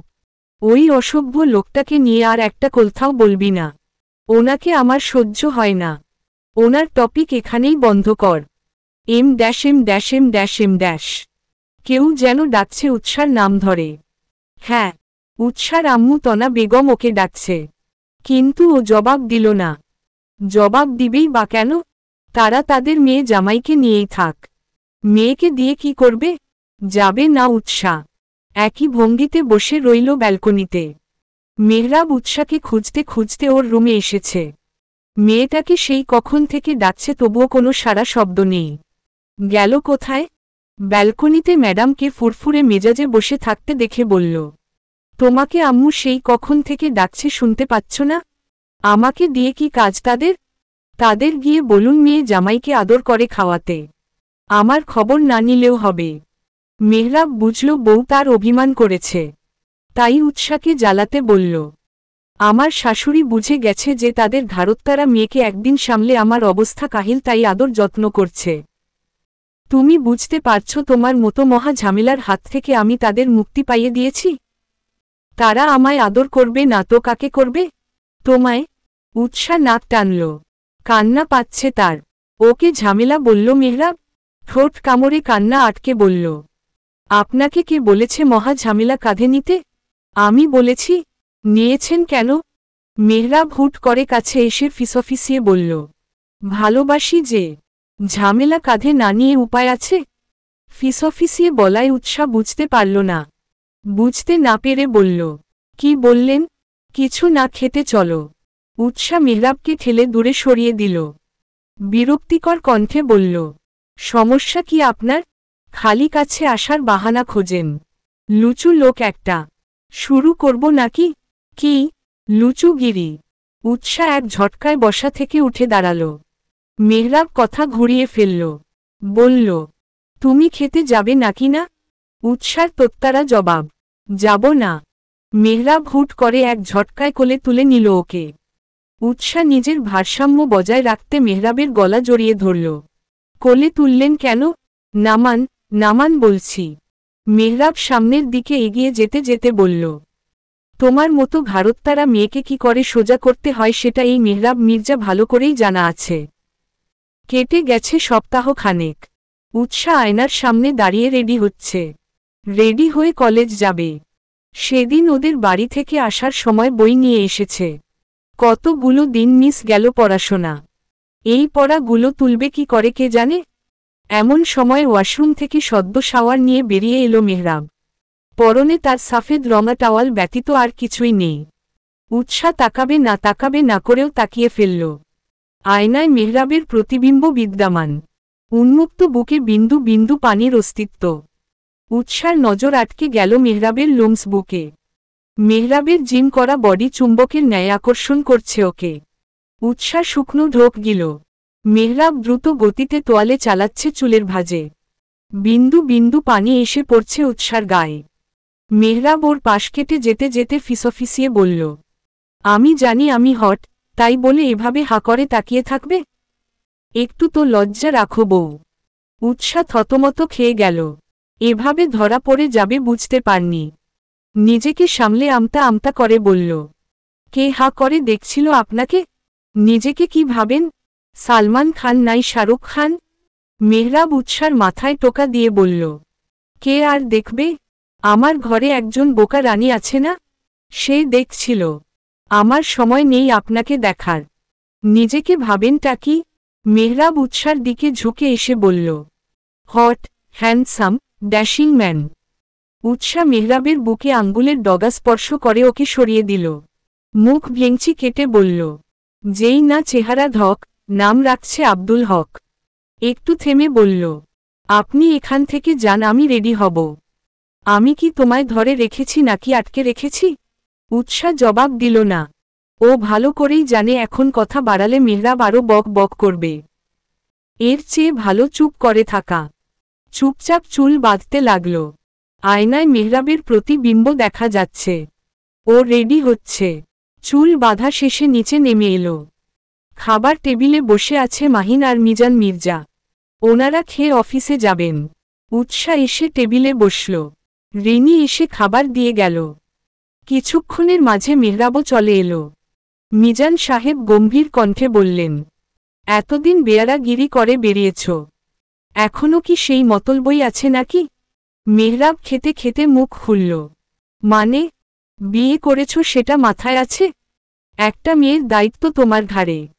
এতদিন বেয়ারাগিরি করে বেরিয়েছ সমস্যা নেই। এবার কাঁধে দায়িত্ব এসেছে, দায়িত্ব যখন নিয়েছ সেটা যথাযথভাবে পালন করবে আশা করি। মেহরাব গম্ভীর কণ্ঠে বলল, আমি বুঝে শুনেই বিয়ে করেছি। আমার দায়িত্ব জ্ঞান সম্পর্কে আপনার না ভাবলেও চলবে। আমি আমার বউয়ের দায়িত্ব ঠিকই পালন করতে পারব। মিজান সাহেব দাঁতে দাঁত চাপলেন। বড় ছেলেটা মনের মতন হলেও ছোট ছেলেটা একদম যাচ্ছে তাই হয়েছে। ঘাড়ত্তারা একটা ছেলে, সোজা কথা সোজাভাবে বলতে পারে না, ঘুরিয়ে পেঁচিয়ে বলবে। মাহিন বেচারা বাবা আর ভাইয়ের মধ্যে ফেসে যায়। উৎসার ইচ্ছে করল মেহরাবকে শাসন করতে। বাবার সাথে কথা বলার একই নিয়ম। এই অভদ্র আচরণের জন্যই মেহরাবকে ওর পছন্দ না। বাবা বুঝালো এক, ছেলে বুঝল আরেক। খাবার টেবিলে পিন পতন নীরবতা। আর একটাও শব্দ হল না। উৎসা খেয়ে উঠবে এমন সময় মেহরাবের কণ্ঠ, গাড়িতে যেয়ে বসো, আমি আসছি। উৎসা ভদ্র মেয়ের মতো ব্যাগ নিয়ে গাড়িতে যেয়ে বসল। আসার আগে সালেহা বেগমকে বলে এসেছে। মনে পড়ে গেল বাবার বাড়ি থেকে আসার পরের ঘটনা। উৎসারা এসেছে পরের দিন বিকেলে। মেহরাব সেদিন রাতে আসতে চেয়েছিল, কিন্তু উজ্জ্বল সাহেব আসতে দেননি। একমাত্র মেয়েকে এইটুকু সময় কাছে পেয়ে আবদার করে বসে রাতটা থেকে যাওয়ার জন্য। মেহরাবও আর জোড়াজুড়ি করেনি। উৎসা এসে ফ্রেশ হয়েই রান্নাঘরে ঢুকেছে। কাজ করতে গেলে সালেহা বেগম বাধা দিলেন। উৎসা ভয় পেয়ে গেল। ও কোনো ভুল করে ফেলেছি কি? ভীতু কণ্ঠে শুধালো। আমি কি কোনো ভুল করেছি আম্মু? উৎসার ভীতু কণ্ঠ শুনে সালেহা বেগম রিনি দুজন একে অপরের দিকে তাকিয়ে হেসে দিল। হেসে দিয়ে বলল, না মা, তুমি কোনো ভুল করনি। তাহলে কাজ করতে মানা করলেন যে? তোমার এখন পড়াশোনার বয়স, তুমি মন দিয়ে পড়ো। রান্নাঘর সামলানোর জন্য আমি আর বড় বৌমা তো আছি, তাই বলে আমি কোনো কাজই করব না? সালেহা বেগম উৎসার মাথায় হাত বুলিয়ে দিয়ে বললেন, বোকা মেয়ে, কাজ করার সময় চলে যাচ্ছে নাকি? কাজ করার সময় এখনো পড়ে আছে। তোমার পড়াশোনা শেষ হলে দুই বৌমার হাতে সংসার ছেড়ে দিয়ে পায়ের ওপর পাতুলে বসে খাবো আমি। তখন সব তোমাদেরই করতে হবে। সালেহা বেগম মনে মনে ভয় আছেন। ছেলের তার মাথা গরম। বউকে কাজ করতে দেখলে পুরো বাড়ি মাথায় তুলে ফেলবে। তার চেয়ে বড় কথা, উৎসা মেয়েটা এখনো বয়সে ছোট। বাবার একমাত্র মেয়ে, নিশ্চয়ই বাবার সংসারে কাজ করেনি। উনি আগেকার দিনের ডাইনি শাশুড়িদের মতো হতে চান না, যাদের দেখে বৌমারা ভয় পাবে। উনি বউদের মেয়ের মতোই আদর দিয়ে রাখবেন। উৎসার খুশির শেষ নেই। ও ভাবেনি এত ভালো শ্বশুর বাড়ি জুটবে ওর কপালে। শ্বশুর বাড়ির লোকজন, বিশেষ করে শাশুড়িকে নিয়ে বেচরি ভয় ছিল। রুমে এসে বলে উঠল, জামাই যেমন তেমন, শ্বশুর বাড়ি একদম মনের মতন। পিছন থেকে কেউ বলে উঠল, জামাই যেমন তেমন মানে? উৎসা বেচারি ভয় পেয়ে গেল। কে কথা বলল? রুমে তো ও ছাড়া কেউই ছিল না। পিছনে ঘুরতে নিল। ধাক্কা খেল কারো প্রশস্ত বুকের সাথে। ইসস বুক তো নয়, যেন আস্ত এক শক্ত পাথর। ধাক্কা খেয়ে পড়ে যেতে নিলে মেহরাব ওর কোমর আঁকড়ে ধরে নিল। উৎসা আঁকড়ে ধরল মেহরাবের বুকের কাছটার শার্টের অংশ। এ যাত্রায় বেঁচে স্বস্তির শ্বাস ফেলল। পড়লে নিষ্ঘাত মাথা ফেটে খান খান হয়ে যেত। ঝাঝালো কণ্ঠে বলে উঠল, কি সমস্যা? ভূতের মতো উদয় হলেন কোথা থেকে? যদি পড়ে যেতাম তাহলে কি হতো? আমি তোমাকে পড়ে যেতে দিলে তো? আমি থাকতে তুমি পড়বে ভাবাও বোকামো। ভয় নেই, আমি তোমায় আগলে রাখব জীবনের শেষ নিঃশ্বাস পর্যন্ত। উৎসা থমকে গেল। মেহরাবের মুখ থেকে এমন কাব্যিক কথা শুনতে পাবে কখনো ভাবেনি। ভ্যাবলার মতো তাকিয়ে রইল মেহরাবের মুখ পানে। মেহরাব উৎসার কপালে টোকা দিয়ে বলল, একটু আগে কি বলছিলে? উৎসা ভরকে গেল। নিজেকে সামলে নিয়ে বলল, কোথায় কি বলেছি? তোমার জামাই নাকি যেমন তেমন শ্বশুরবাড়ি মনের মতো। বলবো না তো কি করব? ফাটা কপাল আমার। মানুষের কপালে ভদ্র, সুশীল, আদবওয়ালা জামাই জোটে, আমার কপালে গুন্ডা, মাস্তান, দজ্জাল, অশ্লীল, বেয়াবদ জামাই জুটেছে। আরেকটা সম্বোধন তো ভুলেই গেল। কি? লুচু? হ্যাঁ, সেটা ভুললে কি করে হবে? ওটা সবার আগে বলা দরকার ছিল। মেহরাব হুট করে উৎসাকে হালকা ধাক্কা দিল। উৎসা আচমকা আক্রমণে ধরার মতো কিছু না পেয়ে ধপাস করে বিছানায় পড়ে গেল। উঠতে যাবে তার আগে মেহরাব ঝুঁকে এলো ওর ওপরে। উৎসা ঘাবড়ে গেল। মেহরাব দুহাতের মাঝে আবদ্ধ করে নিল ওকে। উৎসার পালানোর কোনো উপায় নেই। মেহরাব নেশালো দৃষ্টিতে চেয়ে আছে ওর গোলাপ রঙা ওষ্ঠের পানে। উৎসার খেয়াল হতেই দুহাত দিয়ে চেপে ধরতে অগ্রসর হল। তার আগেই মেহরাব ওর হাতে বন্দি করে নিল উৎসার ছোট্ট কোমল হাত দুটো। উৎসা নড়াচড়া করার জন্য ফাঁকফোকর পাচ্ছে না। মেহরাব একটু একটু করে এগিয়ে আসতে নিল উৎসার কাছে। উৎসা মেহরাবকে এগিয়ে আসতে দেখে ঢোক গিলল। বেচারির হৃদস্পন্দন বেড়ে চলেছে ট্রেনের গতিতে। এই বুঝি হার্ট লাফিয়ে বেরিয়ে এলো। মেহরাবের উষ্ণ নিঃশ্বাস এসে পড়ছে উৎসার মুখের ওপর। মেহরাবকে এত কাছে অনুভব করে চোখ বুজে নিল। মেহরাব এগিয়ে গিয়ে আলতো করে ওষ্ঠ ছুঁয়ে দিল উৎসার কপালে। উৎসা চট করে চোখ খুলে তাকাল। মেহরাব বাঁকা হেসে বলল, তুমি চাইলে যেটা হওয়ার সেটা হতেই পারে। কি বলো, হবে নাকি একটু আকটু রোমাঞ্চ? উৎসা কাদো কাদো মুখ করে চাইল। মেহরাবের হাসি পাচ্ছে উৎসার অবস্থা দেখে। গাল দেখিয়ে বলল, দু গালে গুনে গুনে 10টা চুমু দিবে তাহলে ছেড়ে দিব। উৎসা করুণ চোখে তাকাল। মেহরাব ফিরেও দেখল না। উৎসা বুঝল ঠ্যাটা লোক ওকে এমনি এমনি ছেড়ে দিবে না। 10টা চুমু দিলে ছেড়ে দিবেন পাক্কা? প্রমিস। উৎসা চোখ মুখ খিচে বন্ধ করে নিজেকে প্রস্তুত করল। অতঃপর একে একে 9খানা চুমু একে দিল মেহরাবের কপলে। মেহরাব ওর কাণ্ড দেখছে। এবার যেতে দিন, এখনো 1খানা বাকি। উৎসার ইচ্ছে হলো বেটার মাথা ফাটিয়ে ফেলতে। সামান্য একটা চুমুর জন্য এমন করছে? খবিস লোক একটা। শেষ চুমু দিতেই মেহরাব সরে এলো ওর ওপর থেকে। উৎসা উঠে এক দৌড়ে রুমের বাহিরে। বুকে হাত দিয়ে দম নিতে নিতে বলল, লুচু বেডা, দেখিস তোর বিয়ে হবে না। একটু বাদেই মনে পড়ল বেটার তো বিয়ে হয়েই গেছে, তাও আবার ওর সাথেই। বিড়বিড় করে বলল, পোড়া কপাল আমার। মেহরাব উৎসার যাওয়ার ধরন দেখে হেসে দিল। হাসতে হাসতে বলল, পিচ্ছি বউ আমার। ভাবনার ঘোরে কখন যে বজ্জাতটা এসে পাশে বসেছে সে খেয়াল নেই উৎসার। গাড়ি চলছে তার আপন গতিতে। হঠাৎ খেয়াল হলো উৎসার, আরে আমি তো সিট বেল্টই বাঁধিনি। খেয়াল হতেই তাড়াতাড়ি সিট বেল্ট বাঁধতে নিল। গাড়ি চালাতে চালাতে মেহরাব বলে উঠল, সিট বেল্ট বেঁধে দিয়েছি। সারাদিন আমার ঘরে থাকলে এসব খেয়াল থাকবে কি করে বউ? আমার আপনাকে নিয়ে ভাবতে বয়েই গেছে, সে তো দেখতেই পাচ্ছি। মিনিট 10 মাঝে গাড়ি এসে থামল কলেজের সামনে। উৎসা নামার আগে মেহরাব বলল, কলেজ ছুটি হলে সোজা বাহিরে চলে আসবে। এদিক ওদিক কোথাও যাবে না, আমি অপেক্ষা করব বাহিরে। উৎসা সাই জানিয়ে নেমে পড়ল। কলেজ গেটের কাছে দাঁড়িয়ে আছেন তানজিলা। অনেক দিন বাদে বেস্ট ফ্রেন্ডকে পেয়ে উৎসা ছুটে গিয়ে জড়িয়ে ধরল। তানজিলারও সেম অবস্থা। নেকা স্বরে বলল, বান্ধবী তুই কি করে পারলি আমায় ছেড়ে একা একা বিয়ে করতে? এখন আমার কি হবে? নাটক কম করো প্রিয়। তুমি যে তলে তলে টেম্পু চালাও এটা আমিও জানি। তানজিলা ঢোক গিলল। উৎসা কি করে জানল ও তিয়াসের সাথে প্রেম করে? তবে কি তিয়াস বলে দিয়েছে? শিওর না হয়ে বলা উচিত না। তানজিলা জানে ও যদি উৎসাকে এখন এই বিষয়ে জানায় তাহলে ওর অবস্থা খারাপ হবে। এর চেয়ে ভালো এখন মানে কেটে পড়া। তানজিলা তাই কথা ঘুরাতে বলল, জিজু কেমন রে?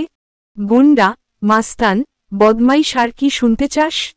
আরে এগুলো তো তুই মেহরাব ভাইয়াকে বলিস। ওই গুন্ডারটাকেই বলেছি। মানে, কি বলছিস? আর বিয়ের পর আজ প্রথম কলেজে এলি জিজু না এসে মেহরাব ভাই দিয়ে গেল যে? ওই গুন্ডাটাই তোর জিজু? তানজিলা উচ্চ স্বরে জিজ্ঞেস করে বসল। কি? আশেপাশের সবাই তাকালো ওদের দিকে। তানজিলা বেচারি বুঝতে পারেনি এত জোরে বলে ফেলবে। সবাইকে কোনো মতে সরি বলে উৎসার দিকে তাকালো। কি না জি, কেমনে কি আর? মেহরাব ভাই আর তুই? কিছুই মাথায় ঢুকছে না আমার। ক্লাসে চল সব বলছি। উৎসা তানজিলার হাত ধরে ক্লাসের দিকে এগিয়ে গেল। কতদিন দেখা হয় না দুজনের। কত কথা জমে আছে দুজনের মনে। দুই বান্ধবী মনের সুখে আলাপ করা শুরু করল। তানজিলা মাথায় হাত দিয়ে বসে আছে। উৎসা ওকে এভাবে তাকাতে দেখে ভরকে গেল। কি এমন হলো যে মেয়েটা এভাবে মাথায় হাত দিয়েছে? ও কি উল্টাপাল্টা কিছু বলেছে? নাকি বাজে কিছু বলেছে? কিছু বুঝতে না পেরে জিজ্ঞেস করল, মাথায় হাত দিয়ে বসে আছিস কেন? কিছু তো বল আর। তানজিলা হতাশ কণ্ঠে বলে উঠল, ভাই তোদের কাহিনী তো কোনো ফিল্মের থেকে কম না। আমি কটা দিনের জন্য বেড়াতে গেলাম, এর মধ্যে তুই সিঙ্গেল থেকে মিঙ্গেল হয়ে গেলি, তাও আবার কিনা পাত্র বদল। কাহিনী মে টুইস্ট। কিছু বলার মতো ভাষা খুঁজে পাচ্ছি না আমি। আমার মনে হচ্ছে আমি এখনো ঘোরের মাঝেই আছি। আমায় ধর আর। উৎসা তানজিলার বাহুতে চাপড় মেরে বলল, নাটক কম কর, তুই যতটা বলছিস ততটাও হয়নি। আচ্ছা সে সব কথা বাদ দে, একটা কথা বলতো। কি কথা? তানজিলা এগিয়ে এলো, চাপা কণ্ঠে বলল, তোদের মাঝে কিছু হয়নি? উৎসা প্রথমে বুঝতে পারল না, বুঝতে না পেরে জিজ্ঞেস করল, মানে? তানজিলা ওকে বুঝিয়ে বলতেই উৎসা খেপে গিয়ে বলল, জুতা চিনিস? অসভ্য, লুচু বেডি, তোকে আমি ভালো ভেবেছিলাম। তানজিলার সোজা সাবলীল উত্তর, এখন খারাপ ভেবে নে, সর বেলাজ বেডি। উৎসা ভেঙচি কাটল। তানজিলা এগিয়ে এসে বলল, তবে একটা কথা কি জানিস? কি? মেহরাব ভাই তোকে অনেক ভালোবাসে। তুই কি পাগল হলি তানু? উনি তাও আমায় ভালোবাসবে, যার সাথে কিনা আমার সারাদিন ঝগড়া লেগে থাকে। আমরা একসাথে থাকলে কথা কম ঝগড়া বেশি হয়। এখন বল তুই যেটা বলছি সেটা মানা যায়? তোর কি মনে হয় তোর বাবার বন্ধুর ছেলে সে এমনি এমনি কোনো কারণ ছাড়াই বিয়ে করতে আসেনি? কোনো সমস্যা হলে তো তারা জানাতো নাকি? হুট করে কোনো কারণ ছাড়া বিয়ে করতে আসবে না, কারণ কি ভেবেছিস কখনো? উৎসা ভাবুক কণ্ঠে বলল, তাও কথা। তানজিলা দৃঢ় কণ্ঠে বলল, তুই দেখে নিঃশেষে আমার কথাই মিলবে। উৎসা হাঁ করে উড়িয়ে দিতে গিয়েও পারল না। আসলেই তো এখানে একটা কিন্তু রয়েই যায়। উৎসা কিছু বলতে যাবে তার আগেই ক্লাসে টিচার চলে এলো। কলেজ শেষে উৎসা তানজিলার সাথে কথা বলতে বলতে গেট দিয়ে বের হচ্ছিল। চোখ আটকালো ফর্মাল ড্রেসে, চোখে সানগ্লাস পরিহিত মেহরাবের দিকে। গাড়ির সাথে হেলান দিয়ে দাঁড়িয়ে কারো সাথে কথা বলছে। বেটার কথা বলার ভঙ্গিতেও নায়ক নায়ক ভাই বাসে। উৎসা আশেপাশে খেয়াল করল, কতগুলো মেয়ে ছেচড়াদের মতন তাকিয়ে আছে মেহরাবের দিকে। এরা পারছে না, চোখ দিয়েই গিলে খায়। এগুলো কেমন স্বভাব ভাই? আর এই বেটাকেও বলিহারি এত মাঞ্জা মেরে আসতে হবে কেন? মেহরাব যে একেবারে ধবধবে ফর্সা এমনও না, তাও মেয়েগুলো চোখ দিয়ে গিলে খাচ্ছে ওকে। শ্যামবর্ণ গায়ের রং, গালে চাপ দাড়ি, চুলগুলো খাড়া দেখেই বোঝা যায় বেটার রাগ অনেক, কিন্তু উৎসাকে কখনো রাগ দেখায়নি। তবে উৎসা শুনেছে মেহরাবের রাগ প্রচুর। রাগের বশে অনেককে মেরে হসপিটালে পাঠিয়েছে। মেয়েগুলোকে বেহায়ার মতো মেহরাবের দিকে তাকিয়ে থাকতে উৎসার মাথায় ধপ করে আগুন জ্বলে গেল।